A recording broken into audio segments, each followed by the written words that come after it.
Everyone please stand for the Pledge of Allegiance. Pledge allegiance to the flag of the United States of America and to the republic for which it stands, one nation, under God, indivisible, with liberty and justice for all. All right, this is the August 19th meeting of the Town Planning Board. We have 14 items on the agenda. It's a long one. Everyone needs to know that we're recording this audio-visually. Let's see, Michelle, please. Ann Brandell. Here. Tim Palmer. Here. Terry Stenical. Here. Debbie Blake. Here. James Sherman. Here. Elena Kamer. Sarah Kay Hughes.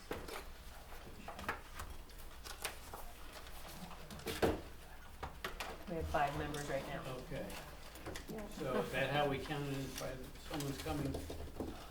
Yeah, I don't think we can have Yep. her in attendance until she's sitting in Oh, that she's seat. actually here. Okay. All righty. So we have 5, potentially 6 permanent board members. I'm going to ask if any planning board members or staff have conflicts to disclose, that they'll do so at the time that we begin on the agenda item. First item, Melody Lane subdivision. It's a request for a 2-lot subdivision of a .92 acre lot, resulting in lot 1 being a .46 acre lot with an existing single family home. And lot 2 being a .46 acre buildable lot. It's located on Melody Lane with public water and public sewer, zone town 4, tax map parcel number 206.2-32. The owner applicant is Sultan Seconder and Riley Taylor. Dean Lashway is the surveyor, and we're here for a sketch plan review. Trevor, this is you. Yep. Thank you, Mr. Chairman. Here we are, bottom of the screen, Tom Miller Road. Here you have what is now Space Cap and BP Supply. And in blue is the property we're going to talk about. Actually, that's, You got it rolled up. They flip flop. yeah. Enough space caps for her down. Oh, Tell you about BP. oh, cars. BP. Yeah, that's BP. Yeah, okay. Man, They'll look the same. look at maps all day and turn them around. Okay, anyway, I don't feel guilty about it, don't worry. We'll let you go. T4 zoning, we'll talk about that in a moment. And little site photos, courtesy of Google Maps probably. Here's the total parcel as currently sits. Here's what's proposed. And Dean, do you want to explain any differently than that? So basically, we're just looking to subdivide the parcel to go back to the original lot that was created in 65 Melbourne subdivision. And with that, we are do have an application in to the ZBA because of the change in zoning in 2021. A single-family dwelling or a 2-family dwelling is not permitted in the zone. You can see where the zoning changed. And actually, I thought it was a little different on the map, but maybe it's not. The next zone to the north is a T3R, which permits single-family and 2-family. And that's a narrow band, as you can see in the pinkish color. And maybe just a little to the north of that, we fall back into the R2, single family, 2-family. So the intent for this subdivision is to create this lot for either single family or 2-family use. And we, yes, have a application to the ZBA for that review. But the intent is to create a lot to go back to the original subdivision. And actually, Trevor, you can go back to I'm sorry, go forward, there we go. The 3 lots to the north were subdivided in 06, 07, 13 maybe, and we're subdivided to go back to the original 100-foot wide lots. And we're doing something. We have had multiple mergers and reversions of back to the original subdivisions over time. as So people- that particular parcel to the north, I'm not sure what the sequence was, but the parcel that we're looking at, it was a parcel, originally was purchased in 61, I think it was, and then the second lot to the north was purchased shortly thereafter. And somehow, when the guy bought it individually, 2 lots individually, he combined the 2, sold to himself and his wife. And it stayed that way for a long period of time.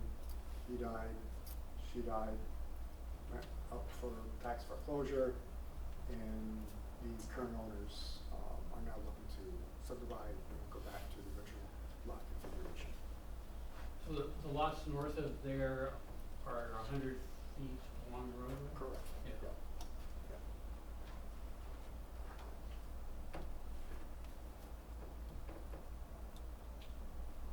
Questions? Comments from the board?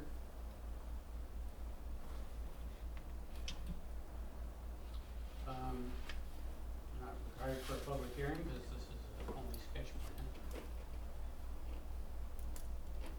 If there are no further questions or comments, I think I'm looking for a motion to accept resolution number 25-40.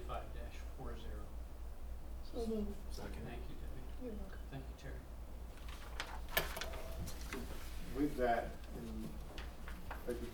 so if to provide some merit to what our intent is, if the zoning, the planning board would, as part of the resolution, as far as what we're proposing for use, that's something that you could include in your resolution to give us some,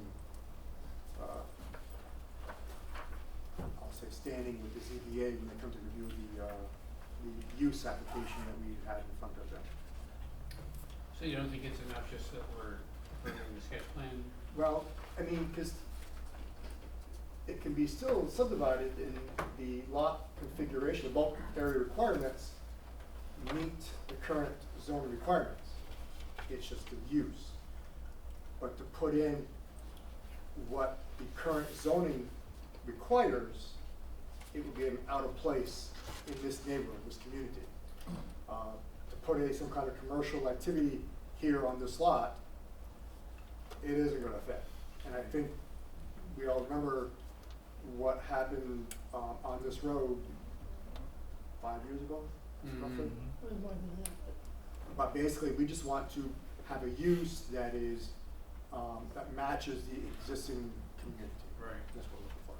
Now, I may be jumping the gun here, but I think you were gonna speak to this issue. Well, I was just gonna paraphrase for Dean, and if I'm wrong, tell me that. Are you looking for a favorable recommendation Correct.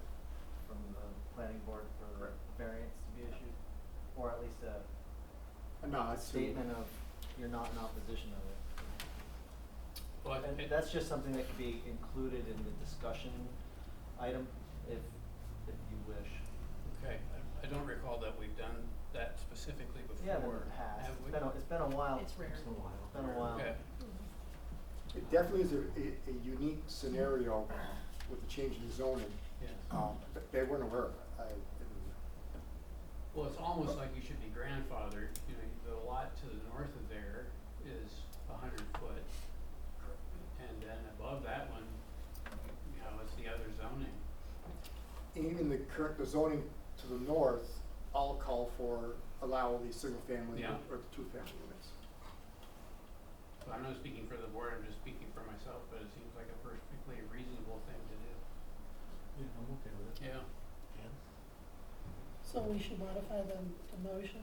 Well, I kinda like, You could just request that we put that in the discussion items, that the planning board unanimously agreed that you have a favorable opinion of the variance being issued. okay, so, Yeah. Jim, Yeah. you're good? Okay. All right. Thank you. You're welcome. The ZBA can still tell you to pound salt, but you know, Yeah. it's a favorable Right, recommendation. yeah. I think Michelle Well, still If needs to Michelle make gives them roll. something to eat, maybe they won't. Oh, there we go. Okay, so I think, we have a motion standing. You just need to vote. Sure. Ann Brandell? Yes. Terry Senical? Yes. Debbie Blake? Yes, James Sherman? Yes. Tim Palmer? Yes. I do, thank you.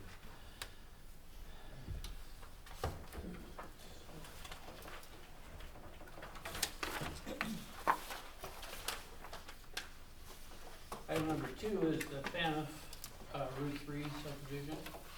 It's a request for a 2-lot subdivision of a 73.4 acre lot, resulting in lot 1 being a 68.5 acre buildable lot, and lot 2 being a 4.9 acre buildable lot, located on Route 3 with public water and private sewer, zoned R2, tax map parcel number 205.4-3-38, owner estate of Bernard and Rose Fanouf, applicants Bernard Fanouf, and Mr. Lashway is the professional here. It's also a sketch plan. So, this is Jess. Alright, so here, we have this very large parcel, in between several roads, not far from here. Route 22, Route 3, From Vancouver. Baker Road, Route 2. Here, the subdivision is this tiny corner, taking this portion of it off. That's the house. You can see that is what they're proposing, and I did not have any comments for this subdivision other than the standard review comments. I'm sorry, Jess, what was the last thing you said? I do don't not have any have- comments, but, Other than the standard review comments asking for the details required for a detailed plan. got it. There is a real slight change. Initially, I thought this corner was gonna fall in a stone wall that runs here and here. But I'm getting out there and trying to find this corner, so I found it, so looking. But I'm learning that this corner, falls short of that stone wall. So what we'll probably be doing is just taking this line and extending it. It's gonna be probably roughly 25 years old, 25 to 30 years old. But it's immaterial, but I just wanted to, it'll be a slight change from what was shown here in this stone wall. So we're gonna hold that stone wall as, another one. So the wall runs north and south? Correct. In between build. This is still an existing working field for the most part. And at one point, this was part of the farm, and it was just, this piece was cut out mid-50s or so. But that's the only change. Board members? Comments? Questions? Okay. No public hearing required for a seeker. So unless anyone has anything to add, I'm looking for a motion to accept resolution 25-41. So moved. Thank you, Ann. Second. Thanks, Jim. Michelle? Ann Brandell? yes, Terry Senical? Yes. Debbie Blake? yes, James Sherman? Yes. Tim Palmer? Yes. Thank you. Item number 3 is the Pellerin subdivision.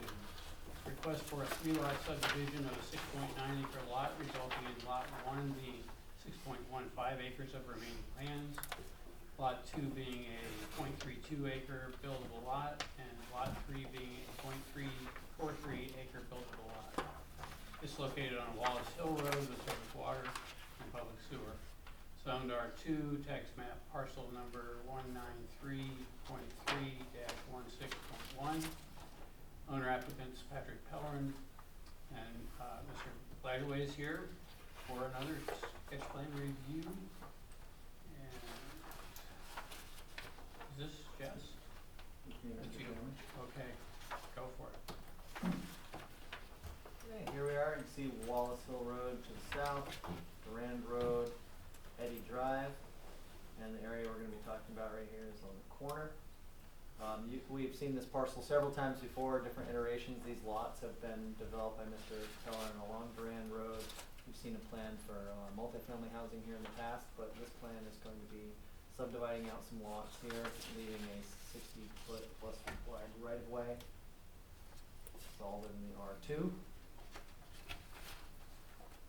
And this would be, I'll go back, this is looking from about here this way towards where the new driveways would be for the two new lots.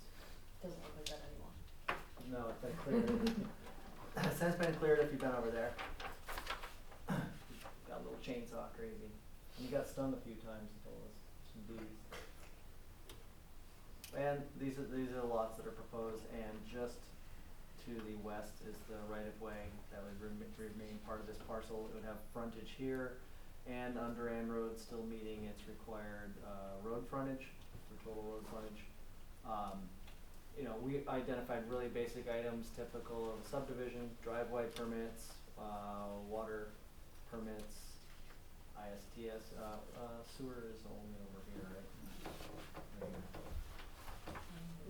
Sewer goes Sewer. right there.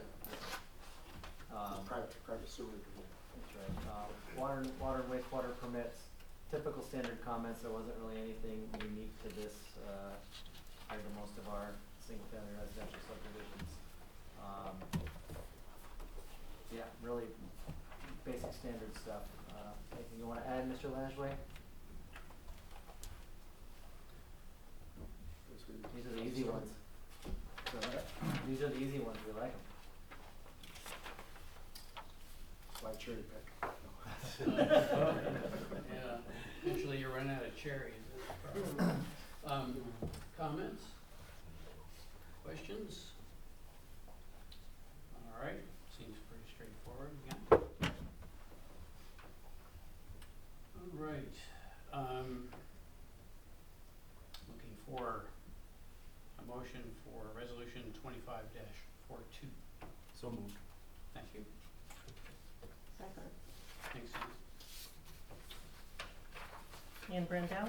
Yes. Terry Senical. Yes. Debbie Blake. Yes. James Sherman. Yes. Tim Palmer. Yes. Thank you. See you later. Item number 4 is the microbird site plan. Request to construct 3 parking areas totaling 1,223 spaces for the storage of small buses and related site improvements. Located on Banker Road with public water and public sewer, zoned IP, tax map parcel number 205.4-13 and 2, and 205-2-5.2. The owner applicant is Valiant Real Estate USA and the engineers RMS. We're here for secret determination and detailed preliminary plan review. And I have Trevor, but you spoke to it, please. So this is the site of what used to be Nova Bus, now Microbird. You saw a sketch plan for additional parking on this lot, this area, and this area. Last time, this is an industrial park. There's some wet areas, but they're avoiding the wet areas for phase 1. Phase 2 now, they've broken the parking lot expansion for this portion of land to be a second phase because they are dealing with the Army Corps on the wetlands of that parcel. So, showing the site plan breakup for phase 1, and phase 2, and then the full site plan. They're only requesting approval of this portion for tonight. The only comment we really had was we talked a lot about aesthetics and the site plan requirements for parking at the last meeting. The project responded, and we proposed a compromise that the parking lot fronting Baker Road be paved, but not necessarily requiring that the full parking standards be applied because these are not traditional typical parking lots. So the second phase, you're thinking at this moment would not be paid. To be seen, but right Yeah. now what we're saying is this bottom one we're requesting to be paved, but this rear one could stay gravel. I thought it should be paved and The the southern one, the small one. that's visible from from Banker Road. I guess the rationale for, Consistency with the rest of the site, everything else to date has been paved within the front of the building. No crosswalks, no islands.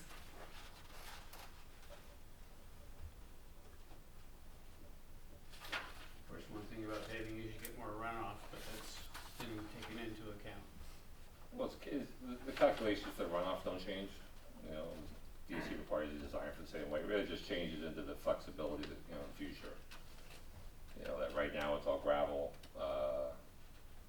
it gives them flexibility in the future if they ever, you know, look at expanding the building or modifying the site again, you know, tweaking things as they, you know, grow into the space. You know, if we pave it, we're just potentially throwing away the cost of that pavement, but again, if it's a condition, it's a condition, you know, so it's. I mean, as long as the back one can remain gravel, obviously that's the larger, you know, I'm not gonna, it's not that large of a space in the front, so.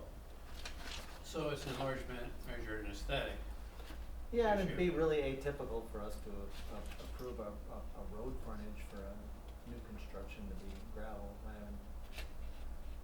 You know, it does come down to aesthetics, how it looks and in the front, and then being able to stripe it in the front. The project could also theoretically break this into separate phases as well, do the rear one first, wait, see if they need to expand.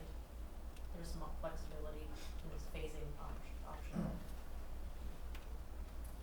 And even eventually, UPS paved their parking, you know. They had a phase where it didn't look great as grass grew up through the front of the building, and you had UPS trucks parking on half grass, gravel. There's a reason for the opinion. Not good for the machinery. And on this plan, you can see the wetlands on that northern, parcel that were, Gray. and those old farm ditches are now regulated Army Corps of Engineers wetlands, which are. And DEC. And DEC as well? The DEC has claimed that this drainage ditch is contiguous to 374, which is contiguous to the wetlands on the other side, so. Under the new regulations that they've adopted January this year, they're now taking control of that lot also. So, adds to the level of bureaucracy.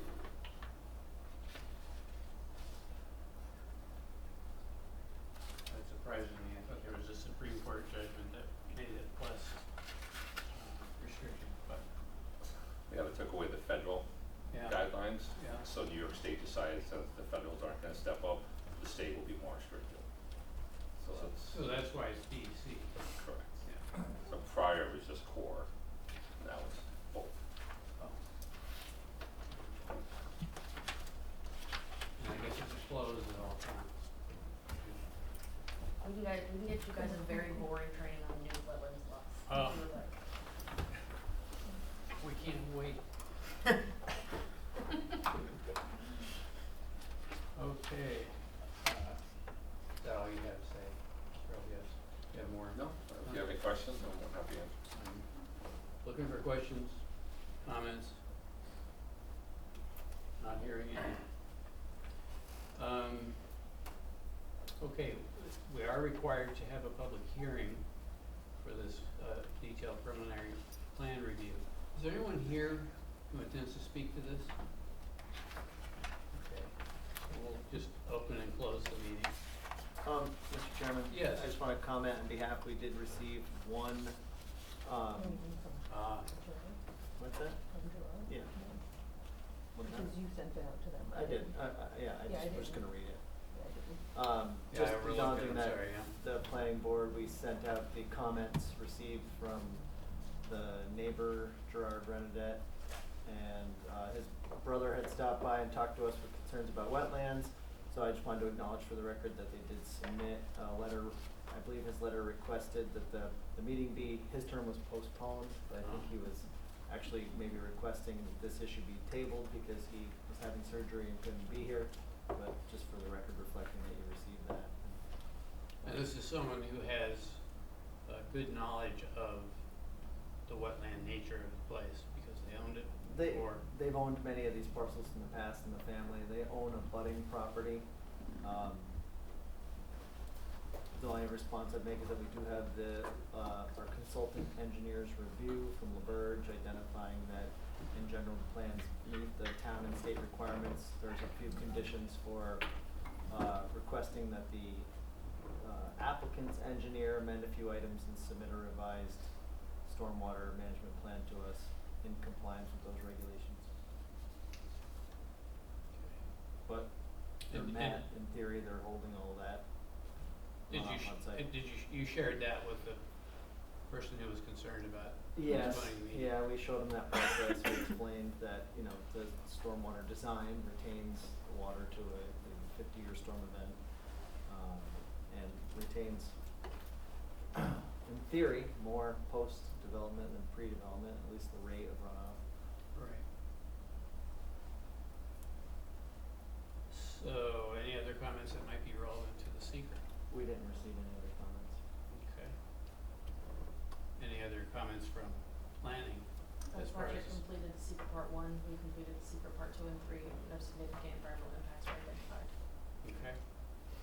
Anyone have any comments or questions about the environmental assessment? None being heard, I'm looking for a motion to accept the seeker resolution 25-43A for the negative deck. So moved. Thank you. Second. Thank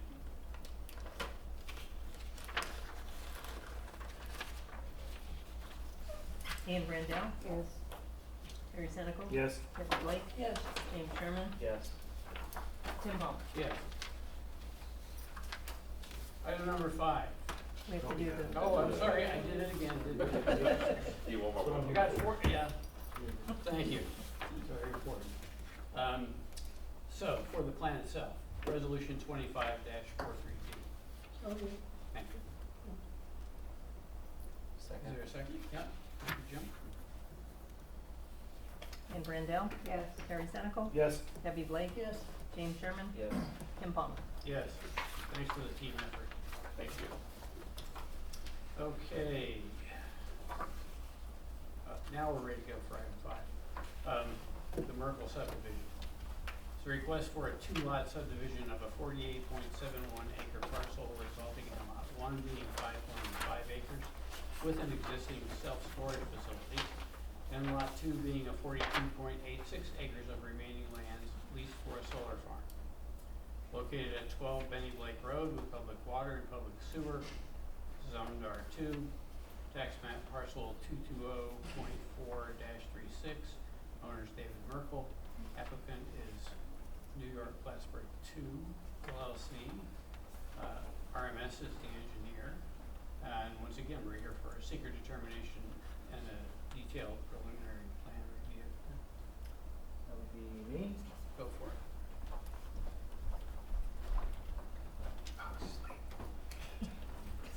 Good to see you in line.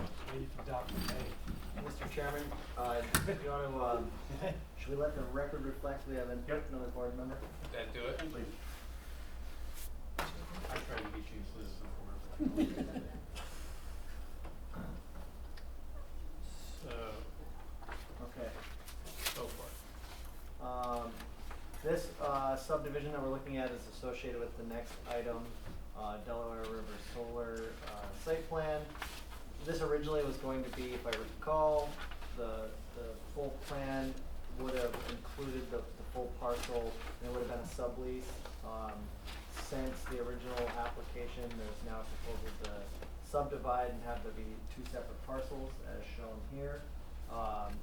One of the original plans that was proposed wouldn't have had the minimum road frontage on Benny Blake Road. I'll go back.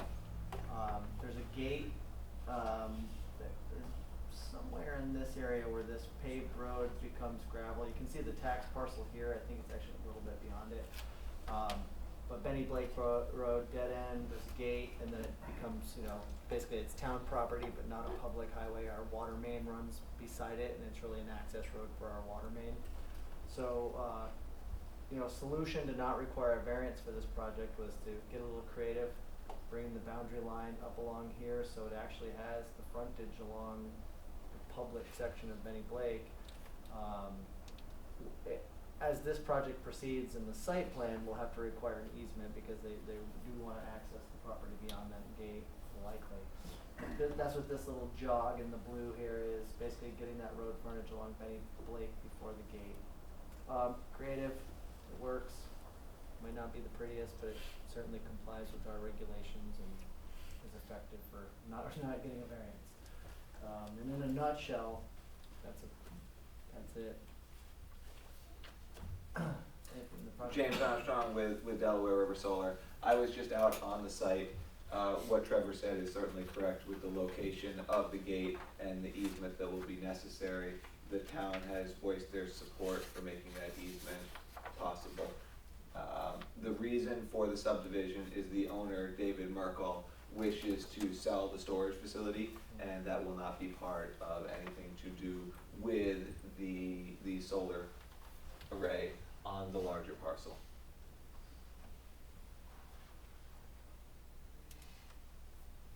Other than that, we didn't have, really any other comments associated Right. with this. More associated with the site plan and making that function. Because just to be clear, the subdivision right now could stand on its own, no variance is required, it meets all the requirements. Right. So, any questions or comments? So Dave Merkel's gonna sell the orange part, but he's leasing the blue. That is correct. That is how we understand his wishes right now.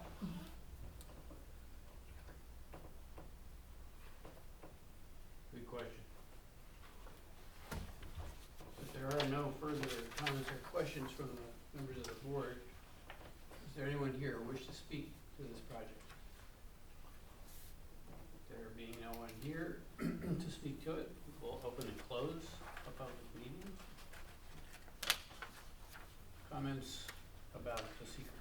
The applicant provided a part 1 seeker environmental assessment form. We completed the part 2. We didn't find any significant items of environmental concern, and we prepared a draft negative declaration for your consideration. Questions, comments from the board? All right, moving right along. That being the case, I'm looking for a motion to accept seeker resolution number 25-44A for the negative declaration. So moved. Thank you, Jim. Second. Thanks, Ann. Ann Brandel, Yes. Terry Senical. Yes. Debbie Blake. Yes. James Sherman, Yes. Melina Tamer, Yes. Tim Palmer. Yes. Since there is an A, I know there's a B. Looking for a motion to accept resolution 25-44B for the preliminary plan.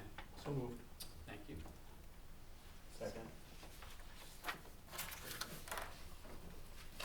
Ann Brandel, Yes. Terry Senical, Yes. Debbie Blake, Yes. James Sherman, Yes. Melina Tamer, Yes. Tim Palmer. Yes. All right. We're up to item number Don't move, Number Mr. 6. Armstrong. I'm sorry. I was just talking to Mr. Armstrong. This is Delaware River Solar on Benny Blake Road, site plan and special use permit. See, it goes back to 2021. Request to construct a solar farm on approximately 42.86 acres located on Benny Blake Road, with public water and public sewer, zoned R2 PBD, tax map parcel number 220.4-36. The owner, once again, David Merkel, applicant is New York Plattsburgh 2 LLC. RMS is the engineer for the reaffirmation of the seeker and the preliminary plan. I have, That'll be me. yeah, please proceed. I have a question, but I'll catch up with it. Alright, same property, we know we're looking at the same place, and, we have a solar farm, you've seen them. This layout, this is the revised layout, shows the driveway move. And so you can see this entrance here, doesn't quite line up with the subdivision, they're not looking to enter here. It's more practical to go past that gate, And so Mr. Armstrong's right, we have discussed this, I talked to certain board members, town board members, there doesn't seem to be any resistance to giving an easement, just require either working out, moving the gate, or having, shared padlocks, which is common that we have in other utility sites in the town. So I don't think that part will be an issue, I have to work with town council to have an easement drafted. Other than that, we've only provided really basic comments because materially not much has changed. Our local law did change in the interim, once this expired, and we had a new law, and since this expired, they were required to comply with, some of the changes. One of those was 75-foot setbacks, which were increased, and then they were really happy to hear that the fee increased too. Actually, it didn't really increase. Stayed the same. It changed. It changed, but it didn't really change. It didn't really increase. You're probably wondering how, it's a magic trick. They broke it up into two. We did it by acre instead of percentage of the project value, because acreage is just easier. So you get a choice? No. Yeah. It's just easier to say $2,500 per acre than 1% of final Fair market fair value. market value of Yeah. final Whatever cost of that the is. project. Then it's just set, it's easy, it's less debatable, but it actually doesn't significantly change the total amount. It's just more consistent. Other than that, the project is what it is, same as previously approved, and nothing much has changed around the project, and the underlying zoning hasn't changed, so we've recommended a reaffirmation of the previous findings. Anything to add, Mr. Armstrong? I'll add that Trevor covered everything. The setbacks that he mentioned in the code change from 25 to 75 ended up not being that big of a deal for us to go with due to solar technology, the panel technology dramatically improving. So the panels are more efficient. We did not even have to shrink the project to comply with your setbacks. So that was not an issue. Are these fixed panels? No, they're tracker They're panels. trackers. Yeah, they will track east, It's been a west. while since you were here, so, This is my first time here. It's been a while since the project since the has been project here, has been on the yes. board, that's. Yeah, you've seen it before, slightly different iteration, very slightly. So it's lined up pretty much due north, is that right? Correct. Yeah. So the trackers are just gonna go this way. East-west, Yeah. capture as much sun as we can. Makes sense. It's a very easy parcel for us as far as where it's located. There's not much shading, it's flat. It's an ideal parcel. Nothing more. There were trees once. There were once upon a time. Yeah, Yeah. for sure. There's still a lot of trees along the boundary. All boundaries of it have pretty mature forest. Other than, of course, along the storage facility. And, Mr. Armstrong, so just kind of moving forward in order to get the project kind of to its They have to. endpoint, we'll still have to work through the final versions of the decommissioning plan and, the decommissioning bond and all of those items. Just seeking clarity on that, making sure we're all still on the same page. Absolutely. Ann, did you have a question? Well, I was just wondering what the lifespan of these are. Sure, I'd be happy to answer that. And the lifespan of the panels is advertised as 30 years. The lease itself is for 30 years. As I mentioned, the technology in these panels has gotten better. It gets better all of the time. We have an optional 5-year extension built into the lease such that if the panels are still good, and it's tracked for how much they're producing, whether it's 100% of what they originally started at or 90%. And in the decommissioning bond, it'll specify that if they fall below a certain level at that 30-year mark, they have to be removed. But it minimum 30 years. And How do they dispose of them?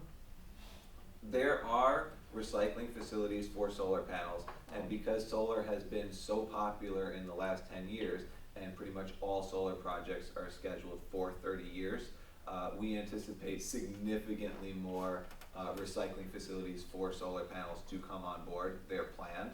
That is, we're looking 20, 30 years in the future. But what the panels themselves are comprised of and what the racking is comprised of is largely recyclable. The decommissioning bond, or plan that Trevor mentioned, that does not take into account any recyclable, any scrap value. It is for 100%, 110%, 125%, whatever the code specifies. I don't recall off the top of my head, but that amount does not take into account any scrap or recycling value. But we will recycle them to the best of our ability. It's both cheaper to us and better for the environment. And solar, we clearly care about the environment. At Thank what you. percent do you retire them? I don't have that answer. I can email that to you if you would like. And share it with the planning people? Sure. Sure. And we can provide it. Sure. Is it accurate that kind of the real constraint is what the Public Service Commission allows you to plug in and how much you can put in the grid? Because obviously you couldn't take this same size array and just install 1,000-watt panels in the place because you're producing that much more power. And So there are two constraints. You're right on that. There is the constraint of the local substation and how much capacity is available on the substation. So that is a major constraint and also plays into where we can place solar projects. The second constraint is we are under community solar guidelines. A community solar project can only be up to 5 megawatts. This one is 4.99, so essentially 5 megawatts. I'm just curious, are they like 400-watt panels? I have a specification handout that I'd be happy to provide you that shows what they are. I don't recall off the top of my head what panels are scheduled for this, and by the time it's built, it may change again. And at which point we'd bring it back to say, to have you give us the nod that yes. I have a question. We're having good land that has public services, water and sewer, going for solar farm. Did we make any adjustments? You did. Yes.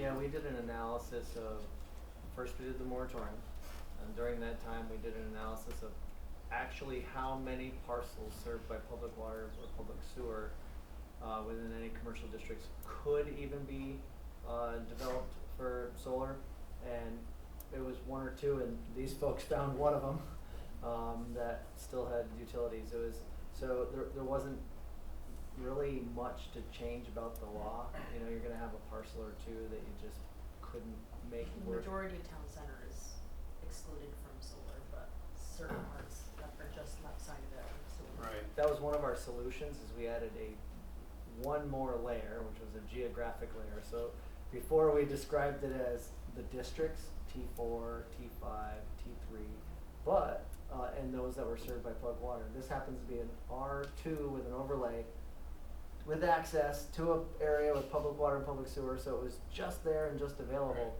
What we've done now is drawn a geographic boundary and no solar within this boundary, And that's which the includes most of town center, and maybe a few outlier parcels that have water and sewer going to it. But it was basically, we have to draw a footprint, you know, cause Sure. just using descriptions and zones wasn't really working, cause we have zones around town. And so that wasn't working, cause our main goal is to protect town center Right. more than it was a one-off parcel in Katyville that happened to have public water. The Benny Blake Road only has water down it anyways, not sewer. Not sewer. And it runs right along the Northway. I mean, you can Yeah. hear the Northway Oh, it's very loud and continually on Uh-huh. I don't know who would build you would build an expensive house down through there. Right. All you hear is the Northway. it is a And parcel if they that cut is the trees, essentially. it's gonna be worse. Mm. Yeah, it's not an attractive parcel for much other than solar, and it is screened with the Northway on the one side and significant forest on the other sides, other than the storage side. It's pretty much perfect for us, and I can't imagine what else would go there, and lucky for the town, it's really not visible. Good. Sounds great. Any other questions or comments? Marlene, are you thinking about something? I'm good. Okay. And your questions No, answered? thank you. Thank you. Okay, so, a public hearing is required. Is there anyone here to speak to this project? No one being seen or heard, we'll open and close the public meeting. And there's no seeker because we're reactivating the previous one. Is that that's the deal there? All right. Yeah, we've just requested that reaffirm the previous Sure. super negative declaration. Absolutely, makes sense. All right, looking for a motion to accept resolution 25-45 for both the seeker reaffirmation and the detailed preliminary plan. So moved. Thank you, Terry. Second? Thanks, Jim. Ann Brandel, Yes. Terry Senecal, Yes. Debbie Blake. Yes.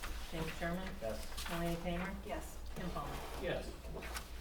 Item 7, require site plan request to construct. Can I jump 1 second? Oh, sure, Just, go ahead. Part of the code specifies have a 75-foot landscape buffer along all adjoining properties, including public and private roads. Minimum of 5 6-foot tall trees per 100 linear feet of buffer shall be required, and that kind of thing. Having just been out there, there is mature forest on the sides, all sides other than the storage facility, and there is a bit of a natural berm there, or maybe not natural, I'm not sure, there's a lot of weeds on it right now. Yeah. Additionally, the edges of the site is pretty swampy. If we plant those hundreds of trees, they're going to die in that swamp, and they're not going to accomplish anything beyond what the trees are there already.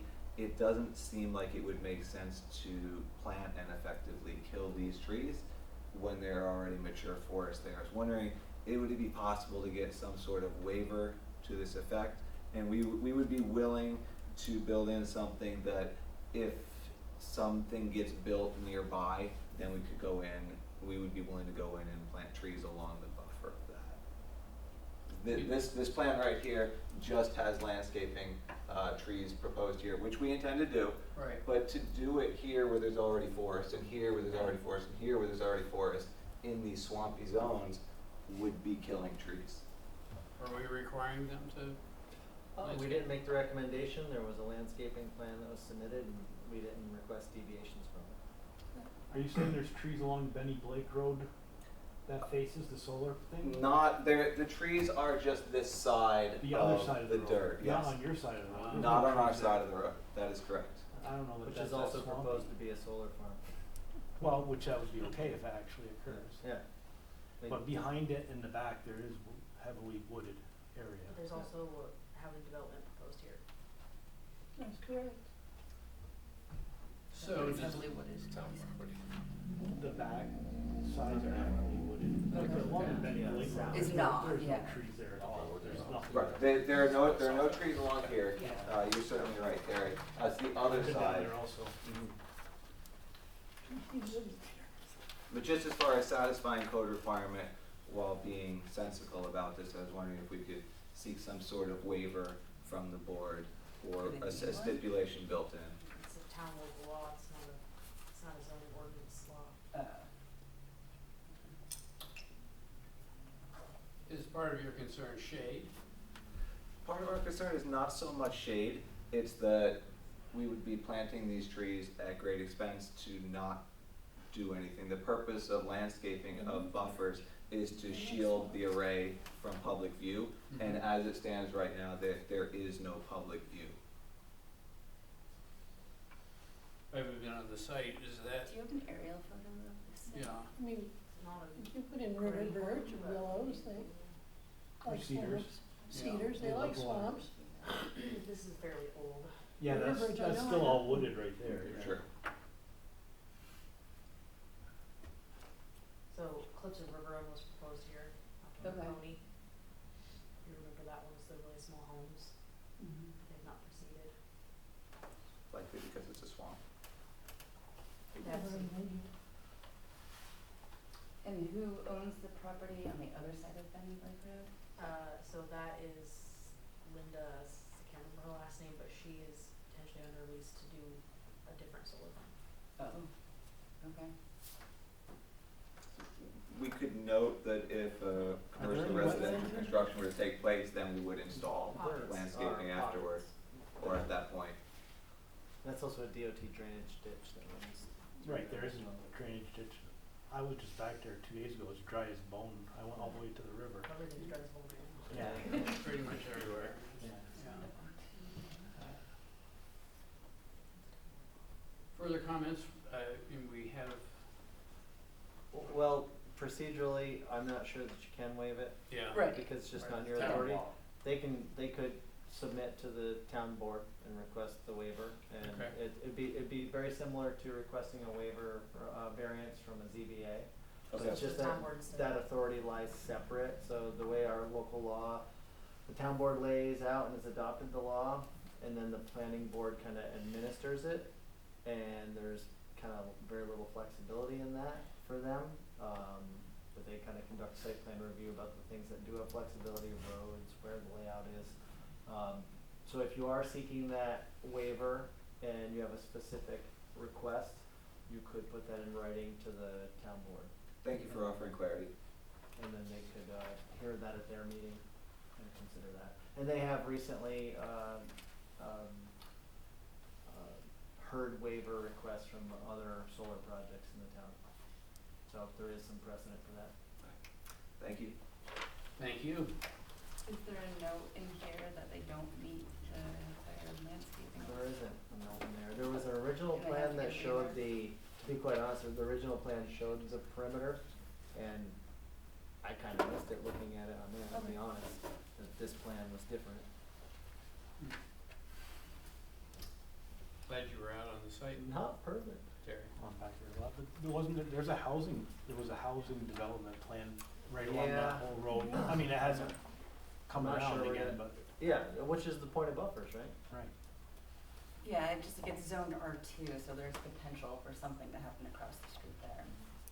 Well, the whole length of that road So to going not back, landscape they according came to with a plan. codes. And if you built a two-story home, maybe you'd be able to look over the berm. I don't know, Yeah. Put some trees under there. I'm sure you could take photos. Okay, so, anybody have any other errata? So I think we're done. This Yeah, draft resolution just reaffirming. I think so. For your attorney, of course, but in any case, something you guys can take a look at, so, thank you guys. Thank you. Thank you. Item 7, Did we is that vote where we on are? that? Yes. Yes, Did we vote on that? Yeah, we voted. I remember that was it. Sorry about that. That's okay, no, I totally understand. Lost my head there for a minute. It had just enough oddball stuff that I remembered. Wire site plan for 2025. But I had started to read this before. Request to construct the 29,366 square foot contractor storage yard at an existing commercial building with related site improvements. It's located on Latour Avenue with public water and public sewer, zone SC, tax map parcel number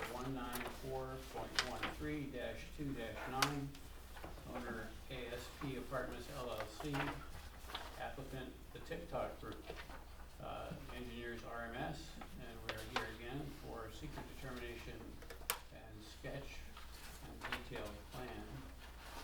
And this is Jess. Alright, so, this is the area of Route 9 North, Cumberland Corners, this is Latour Ave, the interstate here. Many people know this as the former WPTZ building, you can see from the interstate, this is Television Drive. It is zone service center. Wetland along the interstate, but we've known that, it doesn't affect the site plan at all.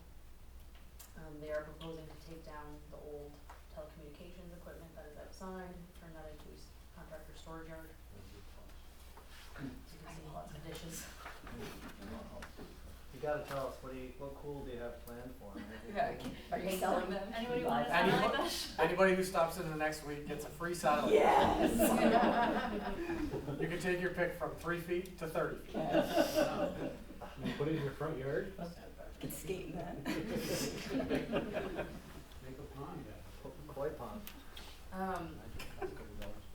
The only comment we had for this project was we asked about lighting or fencing for security purposes, and most of our contract storage yards have some sort of enclosure, but obviously it's not required, so that was the only comment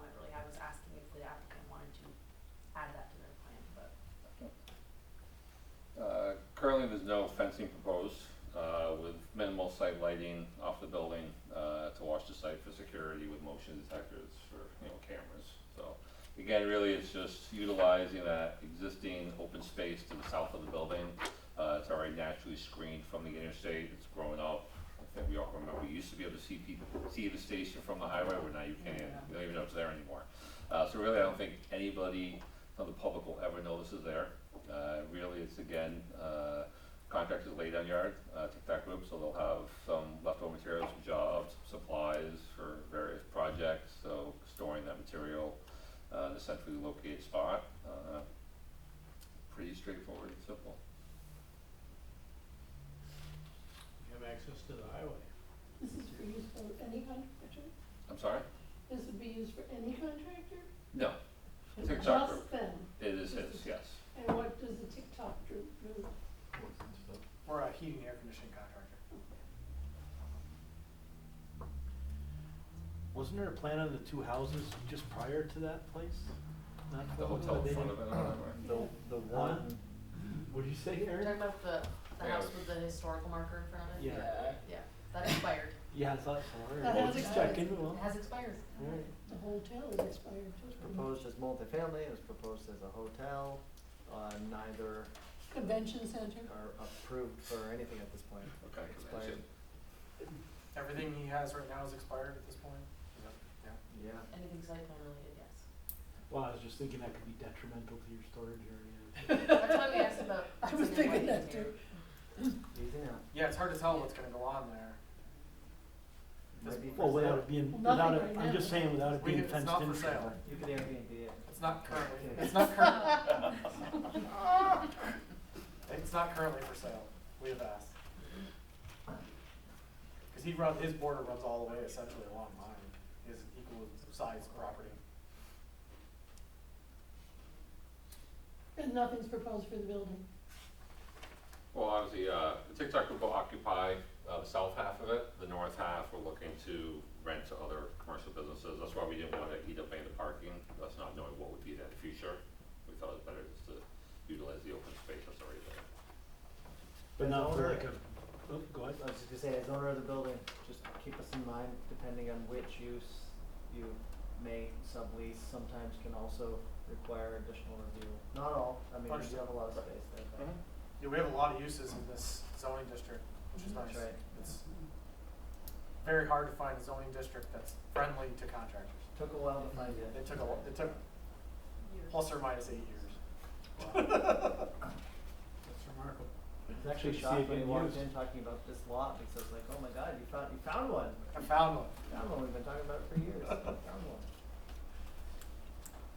It did exist.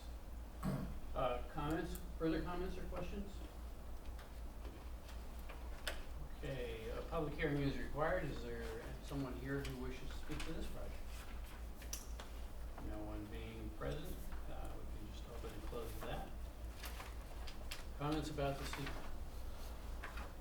Project completed secret part 1, we completed secret part 2 and 3, and we did not identify any environmental impacts of concern. So I'm looking for a motion to, unless there's further discussion or questions, for a motion to accept the negative deck. That's resolution 25-46A. So moved. Thank you. Second? Thank you, Maureen. Anne Brandell? Yes. Terry Senical? Yes. Debbie Blake? Yes. James Sherman? Yes. Melina Tamer? Yes. Tim Palmer? Yes. And if there are no further questions or comments on the plan, I'm looking for a motion to accept resolution 25-46B. So moved. Thanks, Jim. Second. Thanks, Ann. Anne Brandell? Yes. Terry Senical? Yes. Debbie Blake? Yes. James Sherman? Yes. Melina Tamer? Yes. Tim Palmer? Yes. Thank you. You're welcome. All right, item number 8, Plattsburgh Housing Outlet Site Plan.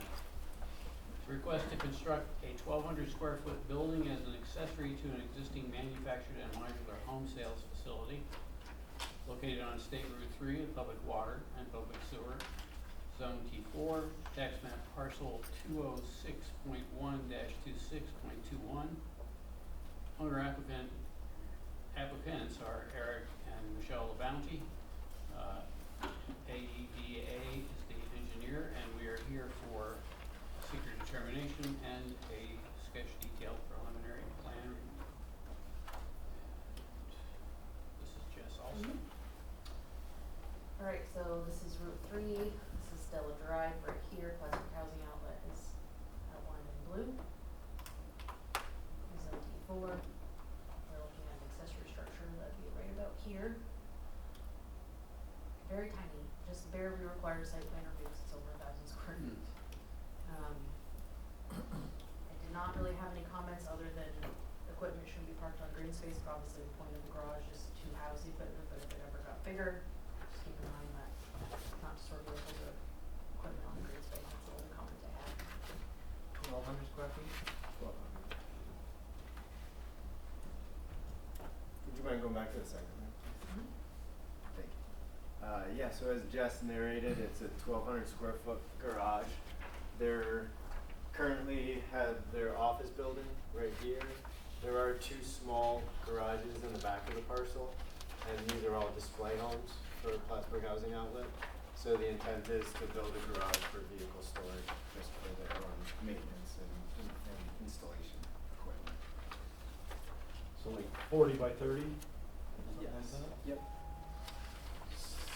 Single story, like just standard walls? Single story, yeah. I think 12-foot high 12 walls. foot walls, yeah. Those are like bigger doors. Okay. Yeah. Will it be conditioned at all? Any heating or cooling? No? Sorry, Eric Labounty, applicant, is also here. I forget about heating and cooling. We may heat it at some point, but at least initially, no. We're trying to get the vehicles out of the winter where we're in a spot where we can plug them in. So it will have power. It will have, yes, there's a icing box within about 70 feet of its proposed location. Well, I hope if you do decide to condition it, use something like heat pumps rather than gas. Hadn't considered Yeah. anything, but Yeah. yes. So, any questions or comments from the board? Okay.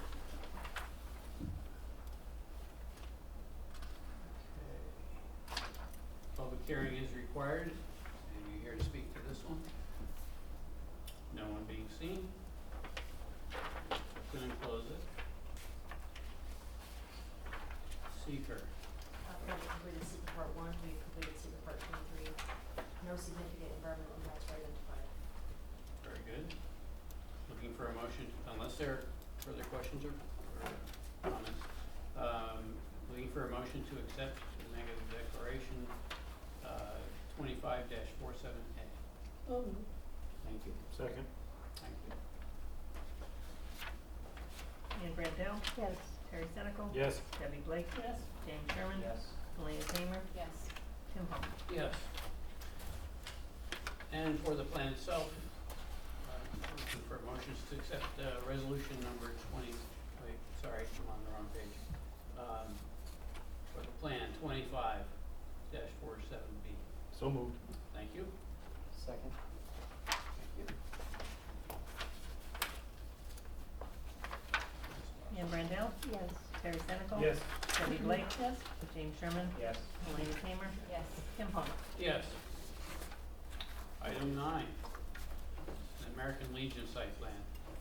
Request to replace an existing 1,153 square foot garage/concession building with a 2,304 square foot concession and recreation building with related site improvements.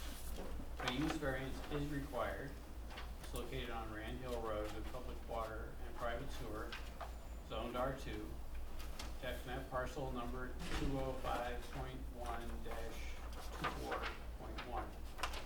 Owner applicants, American Legion, Post 1619. AEDA is the engineer, and we're here for sketch plan. Okay, we'll run quickly through and then hand it off to Mr. Kuhn. We've had a lot of projects tonight, but a lot of small small projects, and this is another one that falls in that basket. Here we are on Rand Hill Road. Many of you folks are aware of this popular Legion near the pond. Catherine Hayes Drive that leads to our town sand pit and park that way.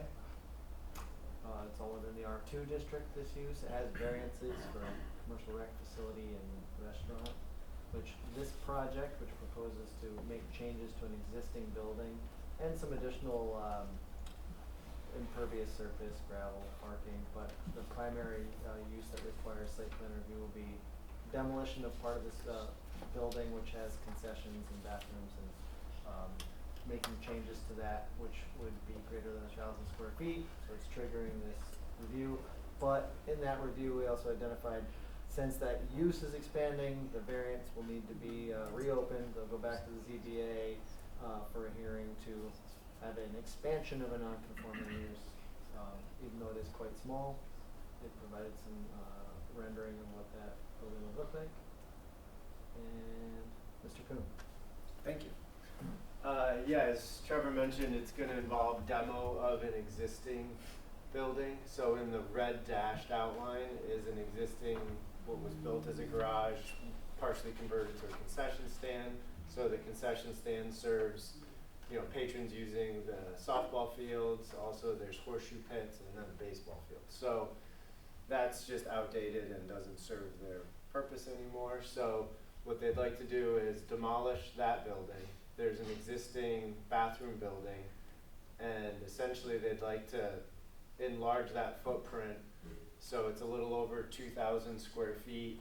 The proposed structure, it would combine the bathrooms plus the concession and kitchen area.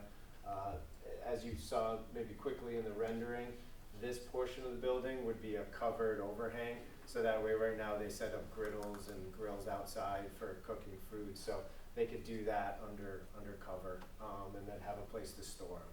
So it's really just meant to make their current operation more efficient, not really change the function of the property. I'm curious, if you demolish the building but you kept the same footprint, would a variance still be required? It is expanding. Overall, the building will be getting bigger. They're keeping the bathroom portion, right? Right. Yes. And then expanding the overall footprint of the building, and that's what's Right. causing the expansion. But if they had kept, just out of curiosity, if they. Yeah, in theory, if they had the same exact footprint, then we probably wouldn't require the Okay. expansion of the variance. So I thought, How much bigger is this one? And what's the there? It's about 800 square feet more. So the existing garage / concessions is 1,100 square feet, and the bathroom is about 400 square feet. The new building will be 2,300 square feet.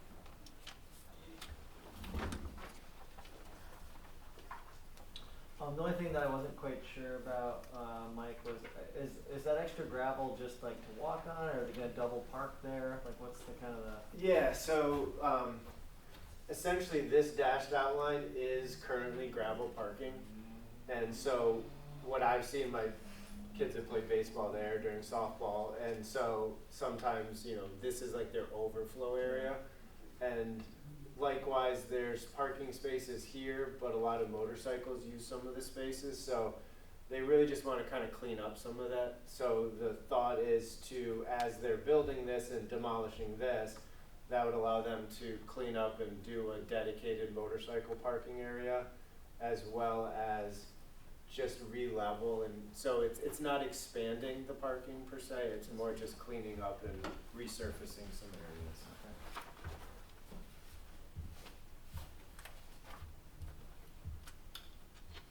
questions? Comments? All right, it's just sketch plan, so no public hearing. No seeker. Looking for a motion to accept resolution 25-48. So moved. Thank you. Thank you, Ann. Ian Brandell, Yes. Terry Sennable. Yes. Debbie Blake, Yeah. James Sherman, Yes. Melina Tamer, Yes. Tim Palmer. Yes, Thank you. thank you.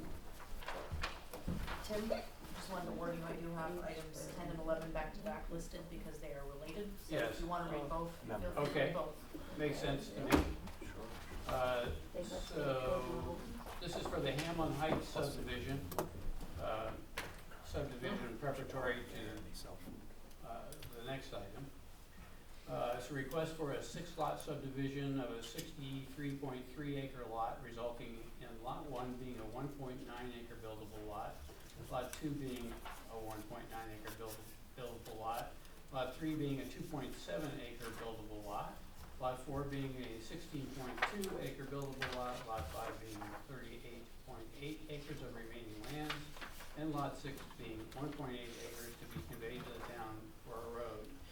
Located on Tom Miller Road with public water and public sewer, zone T3C and T3R, tax map parcel number 206.1-15.231.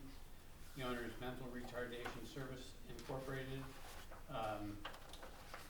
Applicant is Housing Visions Consultants, and AEDA is here for the sketch plan review. And as Jeff suggested, I'll go ahead and read item 11, which is the Hamlin Heights site plan to fit into those subdivision changes. It's a request to construct 6 multifamily buildings containing 120 apartments, a daycare facility, community building, and related site improvements located on Tom Miller Road with public water and public sewer, zone T3C and T3R, tax map parcel number 206.1-15.231. Owner Mental Retardation Service Inc., applicant Housing Visions Consultant, and AEDA for sketch plan review. Once again, AEDA, is that how you guys say it, or do you pronounce it? Yeah, You have it right. You say AEDA. Okay, thank you. So, yes, you Yep. ready to take it on? Alright, so here's Tom Miller Road, here is the ARC transportation garage that currently exists. You reviewed this home site subdivision a couple years ago, the new house on Tom Miller Road that they use for their clients. Yeah. And we are gonna be focused primarily on this portion of the parcel. As Tim read, it is split zone, so we have T3C on the frontage of Tom Miller Road, T3R in the rear. There are some wetlands on the property, but primarily not affecting this initial piece of site plan. As they potentially grow into the rest of the site, that might become more of an issue, but right now is not acknowledged but minor. This is the only, Google Maps is in winter for this portion of Tom Miller Road, but I did want to show that there's a right-of-way that they retained between, not a right-of-way, it's actually a parcel, but that they retained between these two homes that accesses this portion of what's proposed. And it's wide enough for a. And it's wide enough for a town road. It doesn't necessarily look that way when you drive by now because the way, the neighbors have landscaped, but there is parcel there. So this is the subdivision as proposed. The red shows the new town road coming in over here. This is the bus garage if you need to be reoriented. Remaining lands, proposed housing, proposed childcare, and then 2 developable lots, likely for some sort of mixed-use commercial in the future.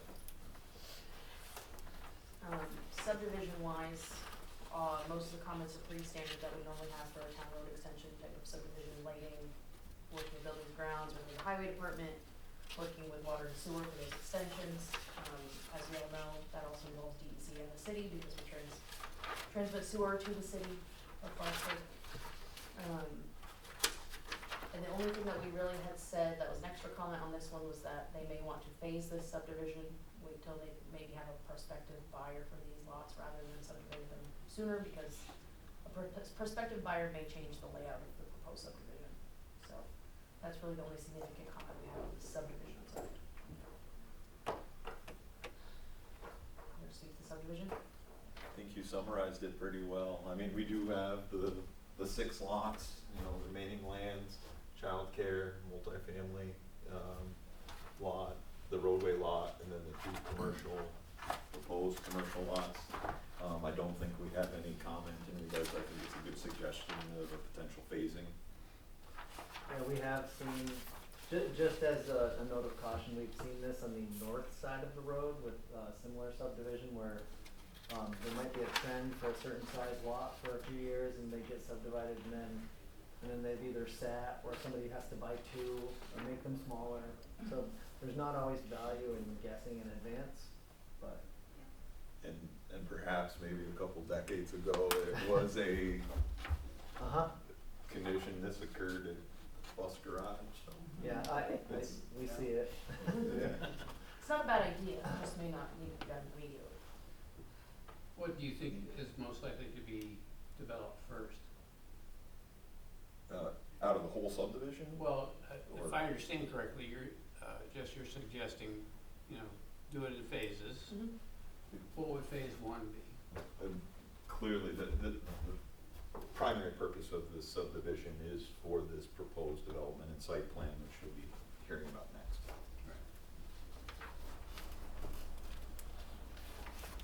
And oftentimes what we'll have is you would review and potentially approve this as sketch, and then Yes. you would come back with those lots later, and we would accept a partial subdivision from final Lincoln County, and then they could come back for detailed plan on those other lots later.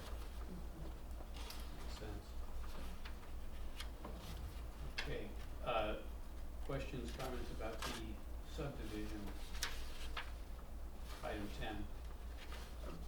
I would have one more question or comment. Please. And maybe it applies to the site plan, I'm not sure, but when we get into the environmental review, these two were tied together.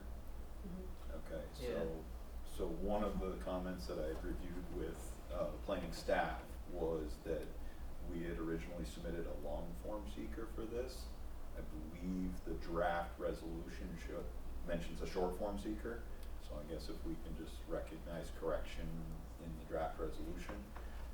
The second part of that is with the environmental review, it is an unlisted action. We are asking, since this is a proposed HCR funded for the family housing portion of the project, we'd ask that, town still consider the lead agency, but do a coordinated review with HCR, which has some benefits moving forward. Yeah, just For to the process. clarify, normally when we do, so first of all, we agree, we just made an error in the resolution, instead it was a short form, it's a long form. Yeah. They definitely completed the long form as required. The nuance of what Jim's asking, normally we say if it's an unlisted action, which this is, we would do an uncoordinated review, meaning we're not required to coordinate with the Right. DEC or other funding agencies.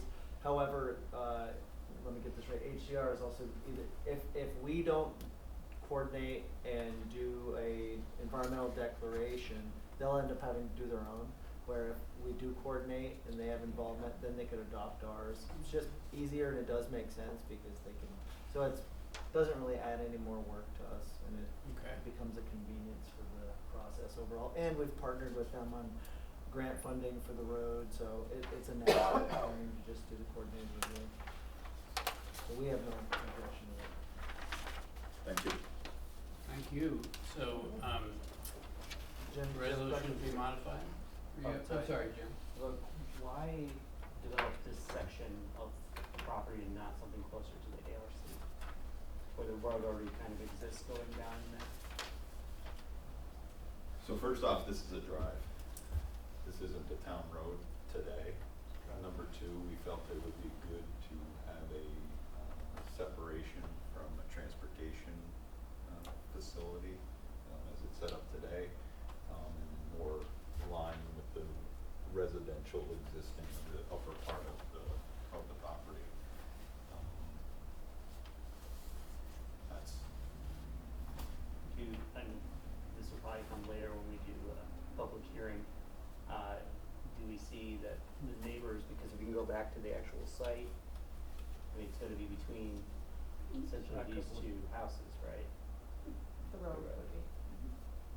Well, we don't predict there's gonna be, well, I mean, not much they can do, but there's probably going to be some concern from these two neighbors having a. Go back one slide. A street that goes. That's where the straight problem's through. gonna be, right there, probably. Yeah, The ones to the left. the comment I will make, from the planning, side of things is, we've actually planned a town road to go there, and the town board adopted a roads master plan with our comprehensive plan, which shows a similar grid, cause the same comment would have been made when Heritage Heights went there, and there was a home right at the entrance of Tom Miller. Heritage Heights put in a road by 2 other residences and did that very same thing, 2 decades ago, as well as coming off of Military Turnpike, there was 2 frontage homes, and Heritage Drive brought in a road between 2 houses that previously existed.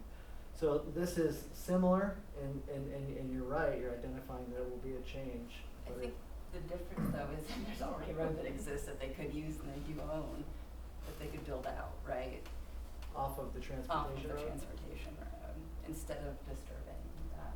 Well, I think the reality is that they plan to eventually develop the entire lot. So eventually there would still be a road in this Like with stub. a loop. Yeah, so Yeah. eventually, this stub that they reserved for a future road will eventually be used either way.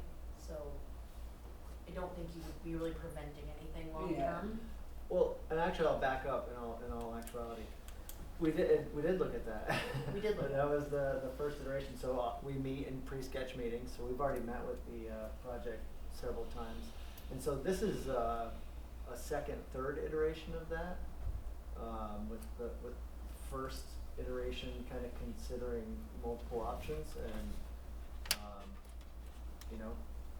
so we're actually kind of And so what was the conclusion? The highway department actually was more in favor of this layout.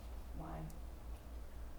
The layout that would have been proposed where the bus garages didn't quite work for how they intended to plow. They prefer right turns, they didn't wanna have to deal with intersections of like more pedestrian crossings would have occurred if it was over here. Have you guys spoke with Carl at the county at all? I don't know, what, I'm sorry. The chair of the county. Just about like Carl's Tom Highway. Miller Road and like sidewalks and adding all these things. Oh, well, We did when it was Clinton Commons, when it was called Clinton Commons a couple of years ago, the 120 units, we did bring that up to him. They had actually been pursuing sidewalk study of some sort with the Yeah. planning department. They didn't get funded, but they are aware of our build out plan for Tom Miller Road. And then I think Mike said that you have talked to Carl. Yeah, I've had preliminary conversations. For Heritage Heights, were there considerations when that road was, I don't know if anybody knows, were there considerations for the neighbors that lived there when we built that road into Heritage Heights? That was built by the developer. The developer proposed and built that road in stages. So the town didn't build that road. I'm sorry, but which road are we speaking of now? So the one going into Heritage, Okay. because that was between From Tom two, Miller. from Tom Miller, there was 2 properties there. So that we said that was equal to what was happening over here. So I was just wondering if there was something we build into the site plan right now to consider the neighbors as we're building a roadway there. And I don't know whether we did. So one of the things that we require, so we have a. Together, so. No, I'm asking if that's okay. Sorry, I don't want to jump on. No, that's fine. One of the things that we have is, so as part of our highway, roads network plan that we adopted, I think in 2021, which envisioned the future road system build out, because as we grow, this is kind of like, Do you have that or can you pull it up? I can try to pull it it'd up. be in the shared drive. So, as we grow, we've been running into this situation, growth, you need roads, right? Otherwise you just have fields. And so the town has adopted this as a mixed use zone with commercial on the frontage, residential and multifamily. And so in doing that, by being proactive in planning, we had to identify both a future roads network that allows us to develop a road system in a comprehensive way that makes sense, and also what those road types should be. So not just waiting for the road types to be proposed to us. So this would be, we had 6 road types, and our master plan shows if you're building a road here, this is what that road type shall be. This is gonna be a number 5 road that requires sidewalks on both sides, Yeah. tree line. And so, to Mr. Sherman's point, one of the things that is required as a mitigation is, 1 tree every 50 foot. So this is our official town's regulated map. So this is Heritage Heights right here, Okay. and this is And our map specifically specifies that these are not exact locations, but identify, So this is basically the tail end of the road that's proposed. yeah. And so we identify approximate locations to achieve our future zoning goals, which was in that area where it's a number 5 is primarily T3R. And so now we're saying, so in this example, Heritage Heights, in hindsight, we would have loved it if it was built with sidewalks on both sides, Oh my right? gosh, And then it- imagine. And so, to your point, Melena, is that over time, since we don't control Tom Miller Road, we can control our new town roads. So as we develop a road like this, we'll require it to be a number 5 type road in this area. And so the idea that roads are gonna go places, it is part of an overall town strategy, for these properties. Oh, sure, but just trying to disturb as little as possible, but still meeting the goals of this, which looks like it's adding the road by the bus garage, and that probably down. Yeah, that's right here. Right. So, the two marks of the military turnpike, right? Yes. Yes, and just to the right of the upper 2 is Heritage Heights. This is Heritage. Yeah, and, where is the road that we're discussing now? Which So road? it would be right here. That one. This is the tail end of what's Oh, proposed. there is So an not island. part of Oh, there is an plan. island, right? Yeah, and And if you we want, get I that can- this yeah. is a guesstimate, right, of where these There's- roads yeah. potentially could be, understood, but it's just the fact that There's that road is also, already there. It is. interestingly enough, a lot on Heritage Heights that was reserved for connection To connect to this. here, and everybody is in favor of not using that Right. and leaving that alone. Heritage Heights is narrow, it's dense, you don't need to Yeah. have more traffic going through there, it makes sense. And, to clarify your question, Jim, were you actually talking about flipping the whole plan so that the major construction of the 120 units or whatever was closer to the, Yeah, where, I guess where it kind of exists, that plan is right now, they have them. Like the Yeah. childcare is across the street from the houses, like you want people to, kids to be walking back and forth with their families, like why is it on, that seems, like it should be on the same side or at least. Well, the childcare is a separate, But like, so those families wouldn't probably have their kids enrolled there? not necessarily. Not necessarily, but they could, right? It's actually, again, it's like a separate Entity standalone altogether? project from, correct, it'll be a separate sponsored project, Okay. separate, I'm tying them together in the site plan, but separate. It's kind So of there a, wouldn't be a crosswalk there or anything for people? There are crosswalks, you just can't see them. So Jim, Yeah. if I understand, you're kind of suggesting that they build the green part into the pink part. do we wanna move to the, should, before we do Yes. that, should we Yes. switch to Focus on the the site site. plan? One Site hundred plan, percent. And you may wish, as I guess, an option, to just push pause on this and talk and move on to Yeah. the site plan, and then come back to this, cause I Yeah. think a lot of these questions are Okay. bleeding into site plan Perfect. conversation. If you're okay with that. yeah, I'm fine with Yeah. that. Everyone's good? Okay, so what you're suggesting is go ahead and move on the Maybe put a, subdivision? Just wait on the resolution. You do. Talk about the site. Move plan. on to the site plan and do both of them together. Correct. Okay, So, without all the subdivision colors, this is the site plan. Zoomed in for you. You can kind of barely see it, but there is a dashed blue line here that shows the change in zone. That cuts the project in half, sort of, a third. Okay. yeah, just barely. thanks, Jim. The only comment that was kind of out of our usual comment for some project like this was about, the layout of the buildings and what the T3R and T3C zones prescribe for how buildings need to be laid out. T3C says buildings should be parallel to the road, T3R says the buildings should be consistent along the road. So a little bit more lenient, but it does cross 2 districts. We do have a provision in the ordinance where the less restrictive can cross it and more restrictive, about 30 feet, but this whole building and part of this one is in the other district. So if they would like to try to change the layout to avoid a variance, that'd be great. Or they can pursue a variance, because it is a shall, in that, it's, they shall be parallel. It would really only apply to this one.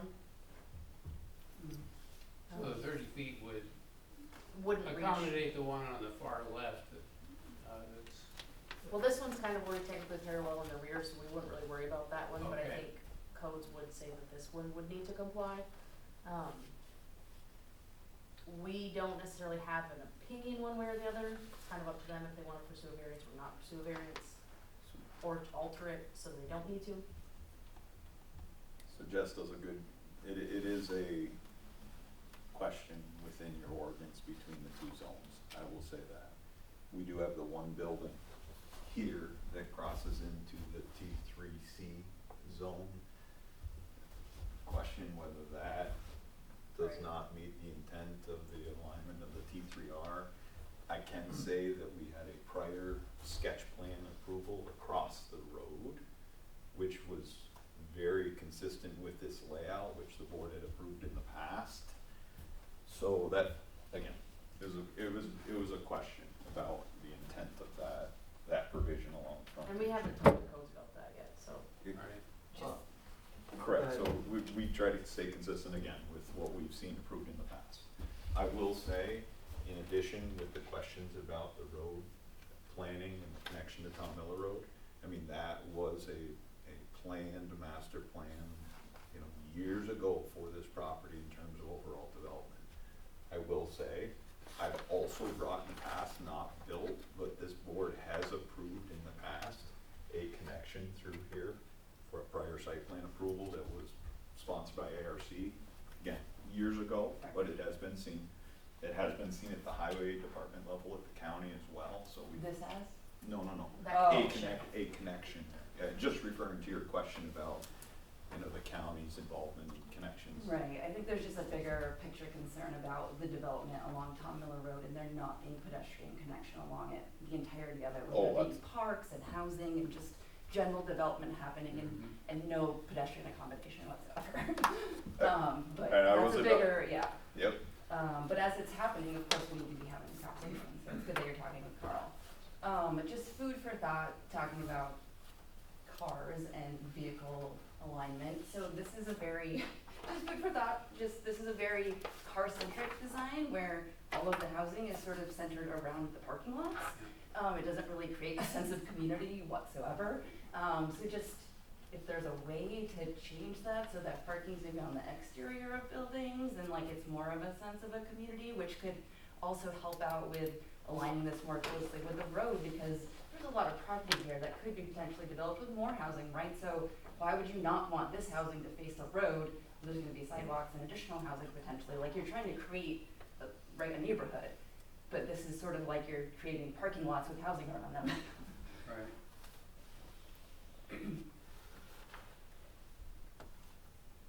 I will say that I think this site actually breaks it up better than what the alternative would be of frontage Yeah, along just the food for road. thought, just, Yeah. that's not, nothing that, The parking lots actually are broken up in this regard. I mean, if you turned everything and you made it frontage along the road, then you would. community green space, Then like you would- gathering space, like, Well, the your real question- childcare across the street, where are these kids gonna play? The park doesn't have a connection like we just talked about. Actually, to tell you the truth, they have all their own separate, we're proposing separate playgrounds by Sure, but age. those are gonna be everywhere. Again, this development has its own playground here, its own Right, community but kids don't building and typically management. Right, Well, look, but again. Yeah, no, got it. This Got it. Self-contained, but is, that's not what we want. We want community, we want neighborhoods. Yeah, I want the kids to be able to run around without having to cross parking lots and everything.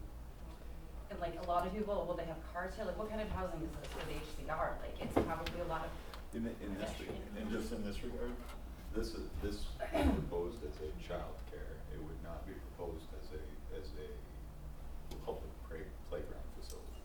yep, Where you're having neighborhood children come over and join the childcare, I guess, component of the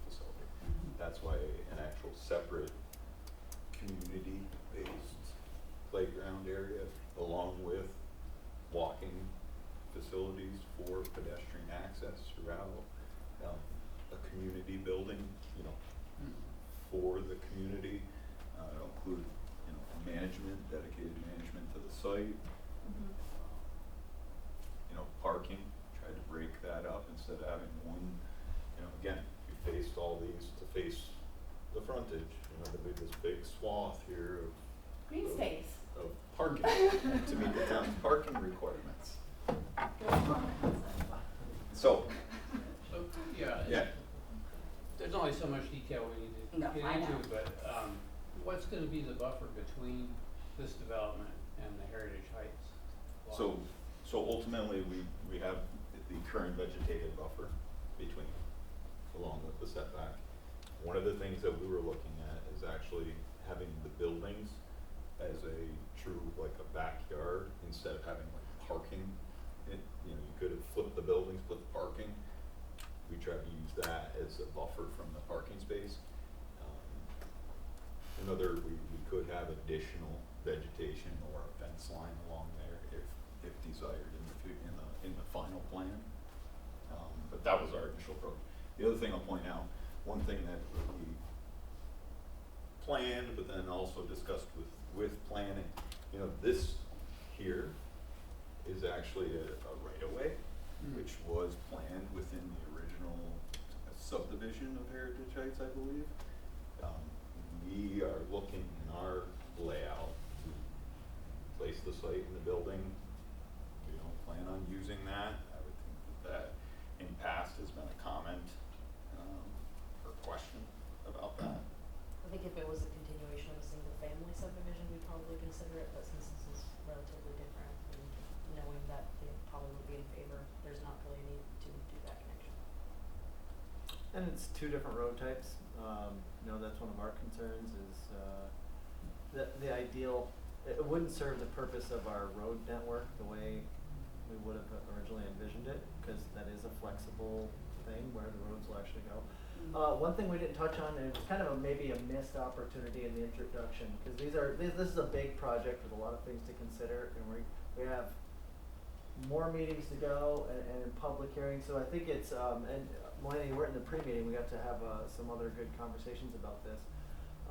And I invite the applicant to talk all they would like about it, but one of the things that this makes this unique is that these really functionally are gonna be separate tax parcels and separate management of this site. The childcare would be leased individually to a private operator, open to the public, so that's one of the reasons why that property and facility really is a standout. Like, you're almost we're looking at it holistically, because it's one plan, but it's two site plans as well. In this master development where the project is eligible for additional credits, if childcare is a component of the master project, infrastructure, housing, Do a certain number of and slots childcare. of childcare have to go to the housing? No. So we are, of course, are looking at them together, but it is a standalone childcare facility. So you're looking at two site plans in a way that are all interrelated around this new public infrastructure. So just reintroducing that to keep that in mind, that although the sites are across the street from each other, they're operated and functionally independent. That childcare facility can take 0 kids from this and only from elsewhere. So we have to look at that and how that's going to work on its own, serving just the public as a private operator, and then the housing development as its development. Of course they're gonna be, we hope they're interrelated, actually, I mean. Right, why wouldn't they be? We want them to be, and and of course there's a crosswalk proposed, but, There's just the potential for future development too, like just considerations now need to, you know what I mean, like thinking about forward. Orienting this differently. I also did wanna mention that you asked about what type of housing this is considered workforce housing. Oh, cool, Primarily, there that's are some awesome, units that yay. are going to be Very cool. set aside for those with, mental or physical disabilities. Okay. For OPWDD, Awesome. because it is a partnership with ARC, so, we do have some layouts that Mike sent along earlier today. I think it's 2 different floors, right? Yeah, the first drawing's the first floor, the second's the second. Very cool. much needed housing. Yeah. And multiple bedroom too, so different layouts of 2-bedroom, 1-bedroom, 3-bedroom, Okay. which is something we definitely need here locally. So it's a full combination, We like the 120 blue, total that's what you units. go in, that's so pretty. Yeah, you're saying. I just would like to say I'm Robin Pierce, I'm the executive director of the ARC.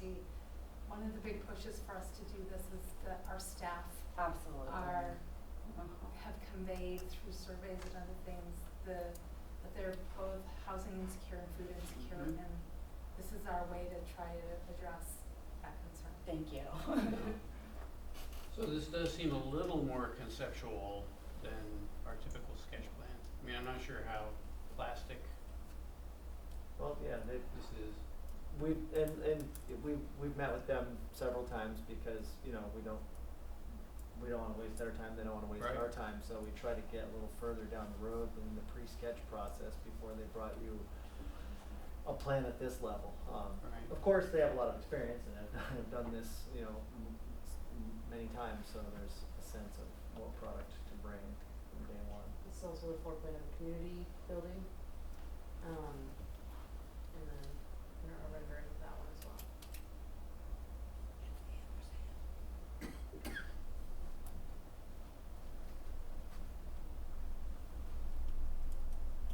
Is this the layout of I the like the community concept, building? I just think the layout makes sense. Is this a community building? It is. It is. Yeah. So ultimately, central mail, management office, a couple offices with the ARC may have, services in, and community space, central bathrooms. Again, to support. Apartments always they always put in community spaces, like do people typically use them? Are they utilized often by residents?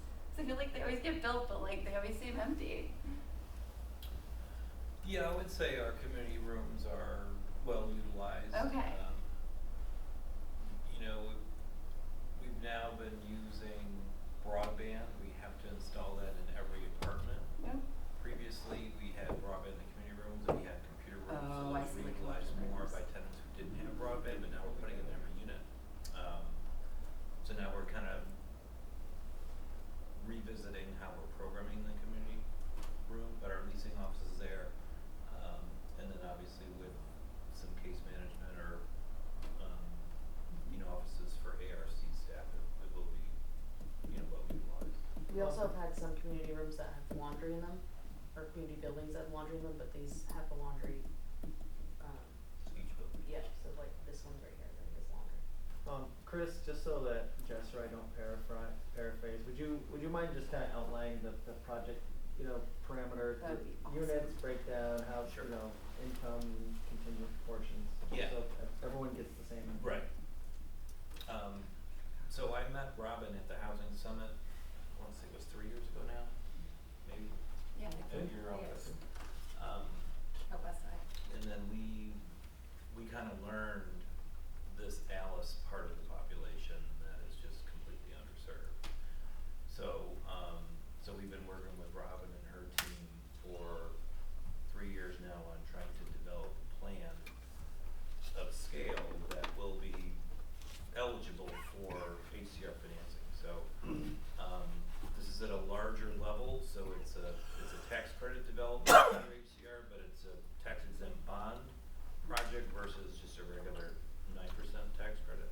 If that makes sense. So it's not the typical, very competitive once a year application to HCR. This is a rolling conversation we've been having with HFA and HCR.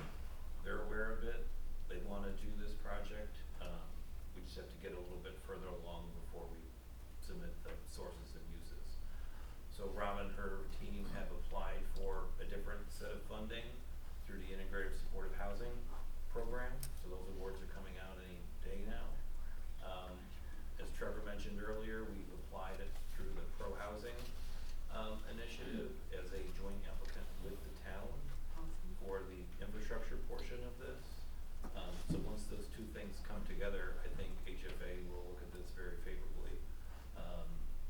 Probably looking at probably a 12 to 18 month turnaround. In terms of the population, outside of those set aside for ARC. We are targeting incomes in the 60 to 80% AMI range, which is at the higher level. So probably in the range of $40,000 to $85,000 annual income. That's kind of the meat of the workforce market that we're trying to house here. Thank you for that. And how many units will be set aside for ARC? 20. 20. Yeah, currently we have our Connecticut court location, and we have a significant waiting list.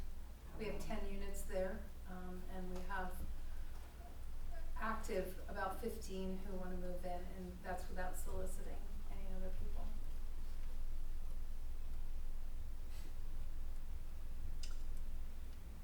Shall we go ahead and do the subdivision? Anybody have any questions or comments about the subdivision part? Jim, is your question My question was mostly about how do we protect the mitigate the, I know what the response was. friction? Yeah. Yeah. And whether there was built-in mitigations that the project can build in right now, as opposed to us coming later and saying, hey, so that's why I was asking the plan, is there anything that we could do to mitigate the response that we know we're gonna potentially get from those neighbors? Right. And that way they can build in the plan now and then come back with a response already. The one that's built in, but this doesn't mean more can't be done, is that, so with that road layout that we showed where the bare minimum road that's supposed to happen here is, green space, trees, minimum now 1 every 50 feet, sidewalks, a little bit of green space for the road. So it's not as if this road's gonna be built right up to property lines. This will have a good amount of buffer with sidewalks. So as far as the actual proximity to the road, that's pretty good. And I think anyone will have an opinion about a new road being built. It's gonna be a lot of traffic, it's a lot of housing and childcare. For Tom Miller Road, anecdotally, at this stage, knowing the projects that we've worked at, I don't believe this would even begin to merit even a traffic study, quite honestly, because 120 apartments? the threshold for these studies is pretty high. Not that you couldn't require one, that could be in your purview to require one, but Tom Miller Road is still at way below that, and even It's Tom wide. Miller Road intersection is still functioning at a B level of service at peak. So when we did the traffic study for Plaza Boulevard, the results were that it's still operating at a very high level, and Plaza with 120. Boulevard is No, but we studied the intersections. My point is that 120 units, there's 80, how many do we count here, Jake? But those are lights, those intersections. Well, what I'm saying is we counted the number of units in Heritage Heights. Not everyone leaves, so what you find is that Childcare might though at the same time. they'll come in and out, but I guess the question I would have is, what is it about that intersection that you think won't work? I just think it's gonna be a lot more traffic coming in and out of there. How close are you to the Heritage Heights road? Just curious. So Fine line. 500 feet? Yeah, And then the intersection is Way down, Yeah. out, way out. Yeah, I'd be curious to look at the DOT traffic numbers there, to see how busy it is at peak. It never No, backs it's up lower, for it's two or like 3 cars. Like 7 to 9 or something. The next intersection down backs up, but that one. I agree, there The will thing is- always be more, and and- you could require the traffic study. I think you'll be very surprised. Are the last 5 or 6 traffic studies that we've done that we have been so certain would have a dramatic impact come back and say, it's a B level of service? I'd almost want to do it not because I think there needs to be like a light there or anything, but just to have as proof of impact to give to the county to do something with Tom Miller Road. How many children do you expect to be served by the childcare? So right now, the size is based on, similar building to like what the Y has for childcare. As far as total number of children, I don't believe that we don't have a service provider. Depends on how Depends on many how many people staff, working there. yeah. Correct. I think it's 8,000. Is there a goal number of slots for childcare? We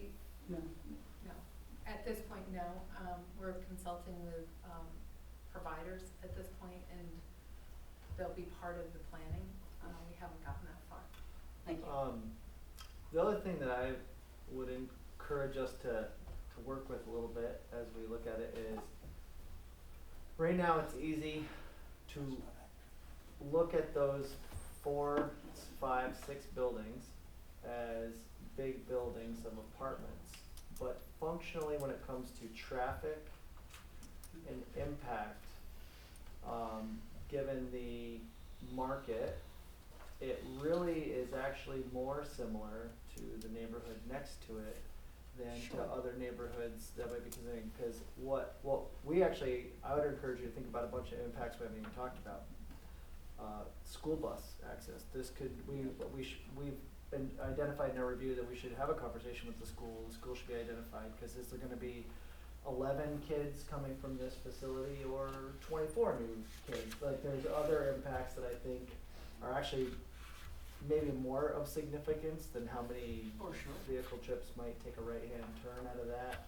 But it's worth chatting about right now during sketch. I absolutely agree with you. I do. I don't wanna But yes, I don't wanna many other- minimize the traffic. Many other concerns, Yeah. issues. But a lot of what we end up seeing with this particular one is that it's a lot of little single-family homes vertically. Don't And single-family homes produce more traffic than like commercial businesses typically? well, what happens is there's a couple things that'll It's happen. all about peak. Yeah. Not as much. Right. And you have one thing that happens, in Heritage Heights, the FedEx guy goes to every house individually. Ooh, yeah, deliveries. In Mm. a site like this, they pull in, open the box, one trip, and go to the 4 buildings in one site. So with the impacts that you think are higher, then there's a mix of less less drives, one bus trip instead of the bus that goes all through the neighborhood. You have the bus pulls in once, leaves, comes back in the afternoon once, leaves, and doesn't weave all the streets. The FedEx guy comes in probably more than once a day, because we're an Amazon sick country. But it'll come in and it only comes to the one spot. The guy runs out and does it. So it's not 42 trips to the neighborhood. Still more than 0 right now though, which is why we're talking about it. Absolutely. I absolutely agree, and we will continue to look at it, and looking at the number of trips on Tom Miller Road. I think that Tom Miller Road itself is a whole other Yes. massive topic. That's, yes. Any further questions or comments before we do the subdivision part? So are we approving the 6-lot subdivision? I'm confused by sketch, this, because you yes. had a Yeah, the breaking recommendation. down. Okay, because it's that Just sketch, it's breaking it okay, down. alright. Yeah. Gotcha. And just to be clear, we've made other comments that at sketch, there are still some things that we've already identified that have to change, such as the hammerhead layout for the town turnaround. So if you're to lend a sketch approval, that is not this exact layout. There's going to be some minor changes. Is there a number of lots that triggers like county review or whatever? 5 residential lots would be, And it's based on the size and how frequent. So this would not trigger it, or? no, the remaining lands are greater than 5 acres. They may or may not do those 2. And the road itself won't trigger that. Right. So really, you have 2 new lots, remaining lands of 5 acres, and potentially the 2 road front lots, depending on what their final decision is. And I think the only time we've really done realty subdivision is like Deerfield Manor, for example, at least the realty subdivision before. And I think we really need to look at that boundary between Heritage Heights and the development, how that's gonna be fenced or screened or planted or whatever.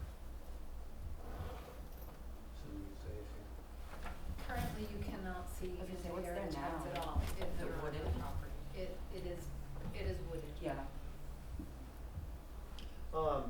Just out of curiosity, just to have the dialogue, right now in Heritage Heights, there's a lot of fences between little tiny lots. Now, just for us, when we're reviewing it, why the requirement to fence single-family homes from multifamily homes. I think that's crazy, why would you do that? That's what I'm asking. Oh, no, I think maybe more like a buffer, like tree buffer, because these are two-story buildings and like lights in the neighbors' yards, you know what I mean? Like, I think trees make sense, but yeah, fences, that's crazy. Makes it us and them.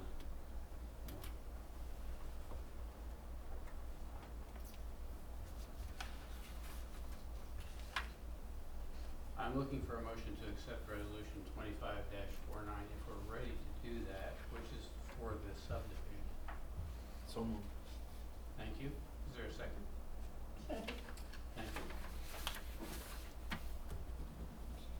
Ann Brendel, Yes. Terry Senical, Yes. Debbie Blake, Yes. James Sherman, Yes. Melina Tamer, Yes. Tim Palmer. Yes. Now, we've proceeded enough to go forward with the site plan.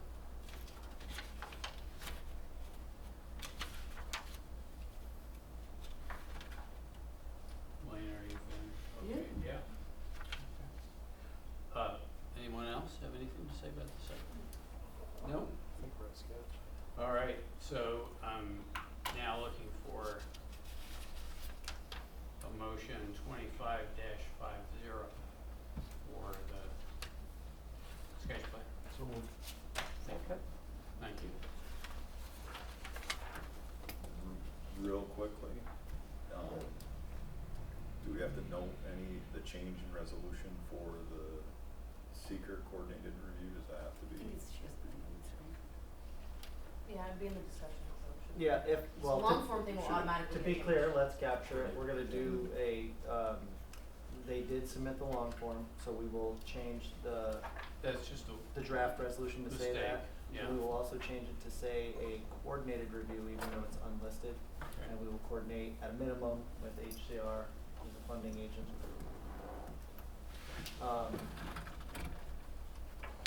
Melina, about the traffic, now would be the time, even if it's not a full traffic study, a statement, additional information on projected traffic numbers. I think if that's something that's really important to you, we should have that, because they're gonna come back and detailed. Mm-hmm. And that's the time that you're gonna want that additional information. Right. I just don't want them to come There's not a back. comment in here already, like geared towards traffic impact or? Not for that, because Yeah, if we could add one, just a general statement even, it doesn't, like he said, something a full-blown study, but just the general impact that you believe this project will have on. I was between offering a general statement. Yeah. In coordination with the county highway That would be department in amazing. terms of their highway access permit. Yeah. That would be amazing, And that thank would be you. required. Are all the other members of the board okay with that? Yeah, Yes. definitely. Okay. And I just wanna be clear, the only reason we didn't do that is just based upon what we've seen. We didn't think that it But this is merited why the we have full these study, meetings. but I don't want the concern to go unaddressed and then have an Thank you. open and Thank you. concern. Very good. Somebody remind me where we are here. Roll call. Very good. With those conditions added. Ann Brendel, Yes. Harry Senical. Yes. Debbie Blake, Yes. James Sherman, Yes. Melina Tamer, Yes. Tim Palmer. Yes. Before we move on, I just wanna say thank you to both of your organizations, they're both amazing community partners.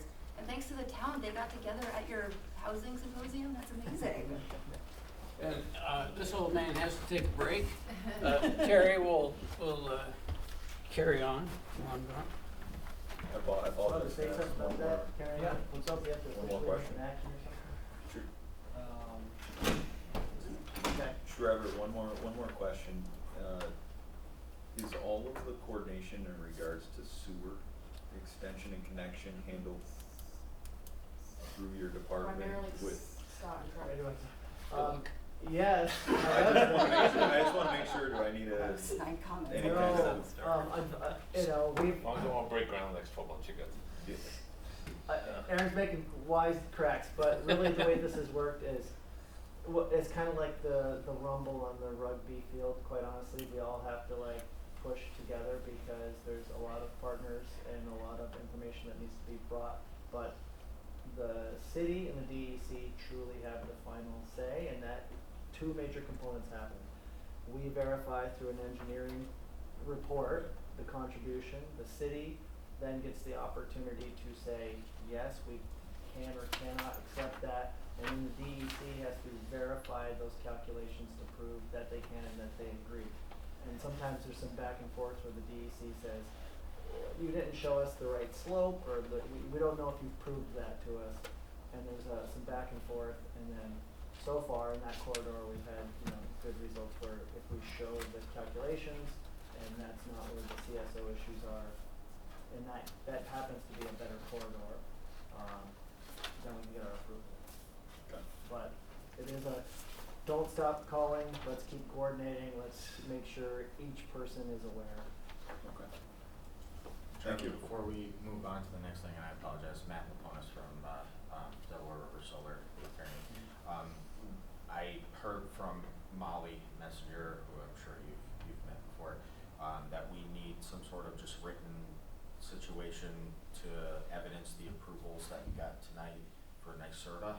I understand that NYSERDA needs some sort of paper, and we did pass along. This was what you had provided. What we typically do after this meeting is we will finalize the resolutions, they get certified, and you will receive copies of those, which basically are the approvals. Okay. So these draft resolutions, which are their action, will be certified, and we can provide you town clerk certified approvals. Great. Can I take a photo, do you mind, of the draft resolution? I'll just give you a copy. Oh, thank you. That would be awesome. This was the Delaware River Solar one? Yeah. And then we can get out of here. I apologize, folks. Thank you very much. Or recess. So, this specifically. Okay, great. And then that'll get certified, and then. And it won't say send that. it And you'll get to one with all the votes on it. Okay, great. Thank you so much. No problem. Appreciate it.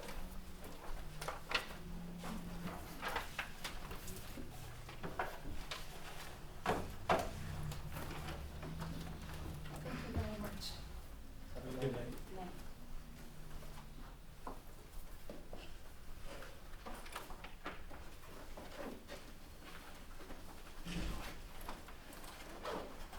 You guys decided it was all right for me to keep pushing forward, or you want me to wait for Tim? Item 12, Route 9 apartment, site plan 2025, request to construct 4,537 square foot, 5-unit apartment buildings and related site improvements located on Route 9 with public water and private sewer, Zone C. Tax map parcel 194-1-9.2, owner applicant Chad and Tammy Poyer. Engineer is AEPA, seeker determination and detailed preliminary plan. Who's this? Jessica? So, we didn't make it very much. Yeah, so she'd be all. I know. So you folks, so this is Route 9 North right here, this is the Poirier Apartments. A few years ago, you approved this expansion here. A couple months ago, you saw a sketch expansion in the rear here. We had talked about, they had shown like an access down here up crossing this property. They have since returned with an amended site plan that shows the driveway now going through the property itself, and a demo of the structure in that way. I didn't have a ton of comments on this one. Mostly it was water and sewer had talked to us about, there's a lot of crisscrossing utilities on this property, and they just had made some suggestions about things that might make it a little easier for them to get in there or not have to dig up as much pavement if they do have to get in there, because that, you see this kind of column here, this is their access easement. There's also a hydrant down here and a line that they had said that they think there's an easement for, but they weren't sure, so that was another comment. Otherwise, we don't have a lot of comments on this. The apartments themselves are going to be pretty much identical to the ones that are on the main road now. So I'll hand it over to Mike. Thank you, Jess. Yeah, as just stated, when we were here for sketch plan, this overall area stayed the same since sketch plan. Originally, the applicant had been in conversation with the neighbor on this parcel. They were actually thinking if they could try and connect to public sewer, which is a ways down to the south. Maybe they could do something with the driveway and then work together on sewer, but that just became too complicated. So the big change from sketch to now is reutilizing the existing driveway.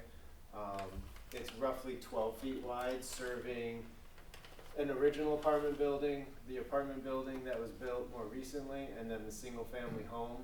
So it's proposed to be widened the whole length to 24 feet, and then extend up to the new apartments. So, as Jess indicated with the picture, these are identical to the 5-plex unit that he built previously, where there's 5 identical 2-bedroom apartments. And then on each end of both buildings is a small laundry room for the residents. So parking, on-site laundry, on-site septic. As Jess stated, the water line goes through, so we'll work with the water and sewer department to clean up. Essentially, one of the main changes is that the town water and sewer department has a restriction on 2 services per property. So currently there already is 2 services. There's a service here that feeds the original apartment building that then sub-feeds the newer apartment building, and then the home had a service itself. So the proposed change would be to bring a new larger service into this apartment building and then sub-feed this building and sub-feed the house. So that's one of the comments, was just working with them to locate those so they're easily maintainable. Other than that, we have the full plan set that includes landscaping, stormwater management, sanitary on-site, and 5 2-bedroom apartments on both buildings. Any questions I can help you answer?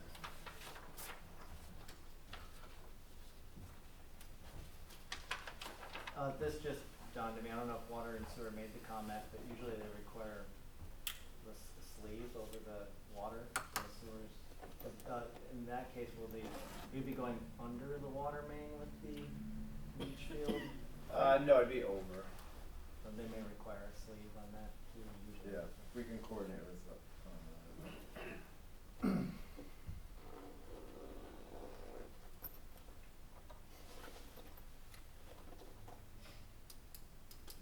Any additional questions, comments? Oh, looks better than it did before. Yeah.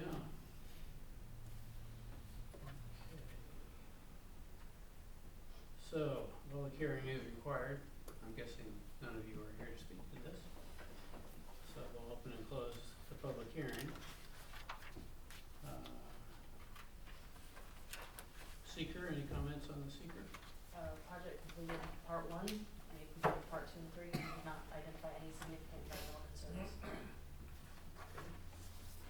Unless there are questions or comments from other board members, looking for a motion to accept the seeker resolution, which is 25-51A. So moved. Thank you. Second? Thank you, Maureen. Anne Brandel? Yes. Harry Senecal? Yes. Debbie Blake? Yes. James Sherman? Yes. Elena Tamer? Yes. Tim Palmer? Yes. Now, there are no additional comments or questions. The resolution for the plan itself, 25-51B. So moved. Thank you. Second. Very good. Anne Brandel? Yes. Harry Senecal? Yes. Debbie Blake? Yes. James Sherman? Yes. Elena Tamer? Yes. Tim Palmer? Some of your stuff? Tim Palmer? Yes. Go ahead, you said the first time. Thank you very much. Thank you. All right, item 13. Solar Power Network Site Plan and Special Use Permit. Modifications from 2022. Request to modify the layout for a previously approved site plan, subject to Town of Plattsburgh solar and local law. Located on Military Turnpike with public water and private sewer, zoned R2, tax map parcel number 206.1-1.17. Owners Leona Renadette. Applicant is GS Power Partners. Engineer is RMS. We're here for reaffirmation of the seeker and detailed preliminary plan approval. Lost track here. Okay, me, go for it. Here we are, we've had multiple meetings and reapprovals about this project here. on Wallace Hill Road extension and Military Turnpike, former Renadette property. And if you recall, this had been broken into two projects, 0.5 megawatt to the south. And there was multiple changes over time with previous stewards of the project. It's changed hands a few times and had a few changes. Previous plan, which to go back, you know, this was an area where there's a significant tree clearing. There's been some more field work since then. There's some additional wetlands or site constraints have been identified, and there's other versions of the plan proposed. There's actually a few. I believe this is the most right one, or is there one since then? This is the newest one I got. Yeah, it's the newest one we have Yeah, too. we had another one that had a slight different layout a few weeks or a month ago. This is the most recent one we have. However, again, given the layout within the original meets and bounds of the property and considering all aspects of the previous environmental review, there hasn't been any significant changes to the underlying zoning, adjacent projects, technology. There's no battery energy storage here, you know, which is currently under moratorium. So other than the modest changes to the law, we haven't really recommended any changes. All the original conditions apply, and there you have it. So, would anybody from the project like to speak? All the way from Long Island? Oh. Thank you. I'm Jim Kreidler with GS Power Partners. This is Amy Vaughn, my colleague from GS Power Partners. But before we get into the project, just an editorial comment. I'm 33 years retired in local government. I've been a town administrator, a board member, a volunteer. You have an incredible operation here. I don't know if you guys can see it because you're so close to it and you're living with it every day, but your staff is really incredible. The way they put the information together, the way they respond to us as applicants. I only wish I had staff when I was leading organizations that worked as well and as thoroughly as these guys do. So you're all a touch crazy because you're away from your families, you know, as much as you are. I saw you eating cold cuts off of a table earlier during the pre-meeting. You know, so God bless you for doing what you all do, and you know, appreciate your staff because they're really outstanding. We do appreciate it. Thank you. Thank you. In terms of the project, I think Trevor said it. You know, we are the custodians now. We're going to be the long-term owner operator. We're going to build this thing. We believe this is next to locked in stone. We're still doing a little bit of engineering tweak to try to maximize the project's production while minimizing the impact on the land, minimizing any work we do in the trees and that triangle, that upper triangle. But this should be next to final. We'll come back and deal with whatever we've got to deal with if it changes a little bit. But one comment I do want to offer, and I might be mistaken, but I think in resolution 2552 in the fourth whereas from the bottom, there's a phrase that says, and the approval has expired. I just wanted to make certain we're not going to get tripped up on something. So I think our approval is still good for another month. That's true. I So think just we for, just just for missed it. clarity, if we can. That would be, I don't know, who's gonna blame it on you, Michelle? She makes some popcorn though, so I wouldn't. Man, that's amazing. You can have 3 people read these over. It does say reapproval for 1 year. I didn't catch it until my 5th reading tonight sitting there, so. Yes, it would have expired in September, so, We agree. but we got it on the August agenda. It's our fault. I'll take that line out. Thank you. We try not to blame Michelle for anything. The one thing I do want to mention though is I don't know what level of contact you're in with the Renadettes or the other potential operator of the other array, but the subdivision will expire as well soon. So they or you or someone needs to extend that as well in order to make this stay valid. That's probably of interest to you. These are 2 separate projects, and They purchased the northern one from Solar Power Network. So they have a unique relationship, but they're not They're related. now two different owners. And that's a great example of what I said earlier about your staff. You know, that's something that the two components might have missed, but they poke us because they're trying to keep the ball going forward, so, thank you. I'm guessing you have more than a month on renewing the subdivision plan, though. Is that correct? If they're on the September agenda, they would make it, yeah. But since it's an extension, it's really a letter asking for an extension, there's not a lot of application involved, it's just saying, hey, can you put us on the agenda for an extension? And As then long they as go it's on. identical, we just extend it. Or file it, they can file it as well. Or file, yeah. Yeah. Even easier, just go file it. So, that being the case, they wouldn't have to drive up from Long Island? Well, they probably wouldn't anyway, because it's technically the Renedette subdivision.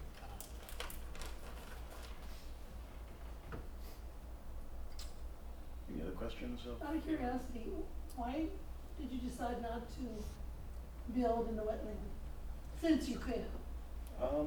Well, I mean, everything we do, we're trying to do for the betterment of the environment. I mean, generally, the theory behind the power that we're generating is because it's better for the environment.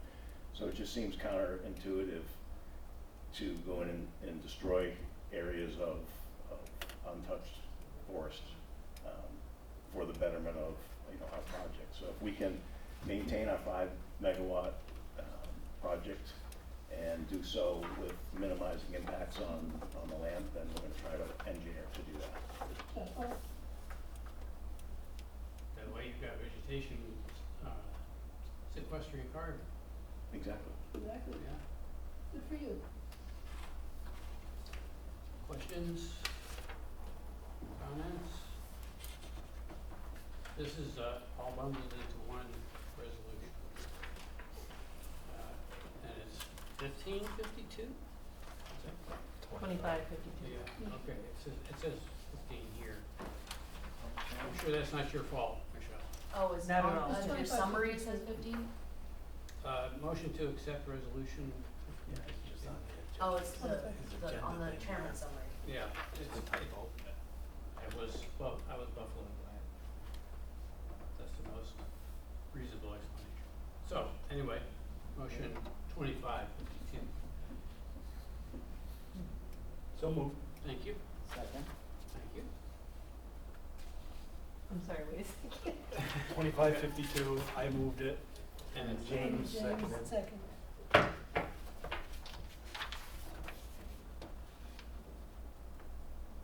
Ann Brendel, Yes. Terry Senecal. Yes. Debbie Blake. Yes. James Sherman. Yes. Elena Tamer. Yes. Tim Palmer. Yes. Move to adjourn.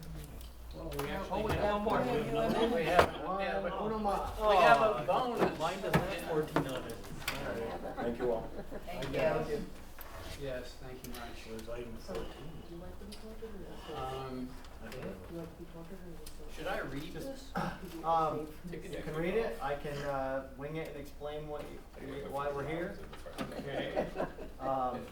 The reading's not Why necessary. we're that's still fine. Uh, here. Yeah, so we have one more item tonight that's procedural.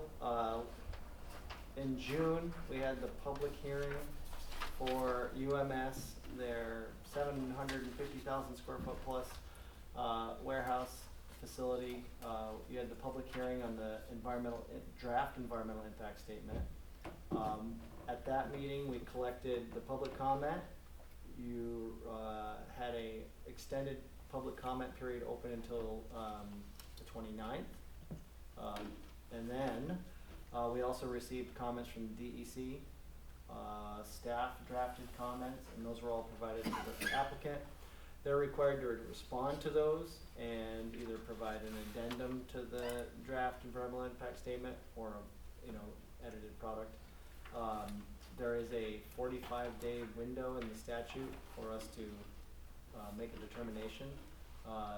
We don't have the products to do that, and so the statute also says by mutual consent we can extend that period. So we've been in contact with UMS, Schroeder Systems, to do that. So we're recommending, the original 45 days would have ended on September 13th. Our meeting was the 16th, so no matter what, unless we're having a special meeting, we would have to extend it.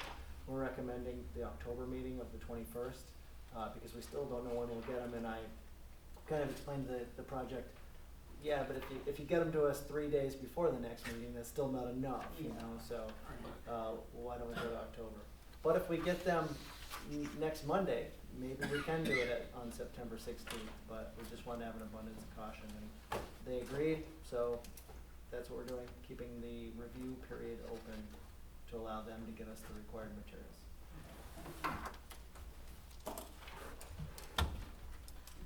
Simple as that. All right.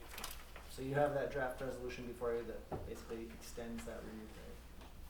So, by mutual agreement. Correct. Yeah.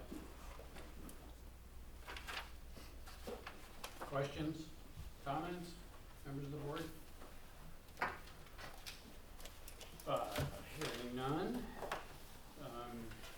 Motion to accept resolution is 25-53.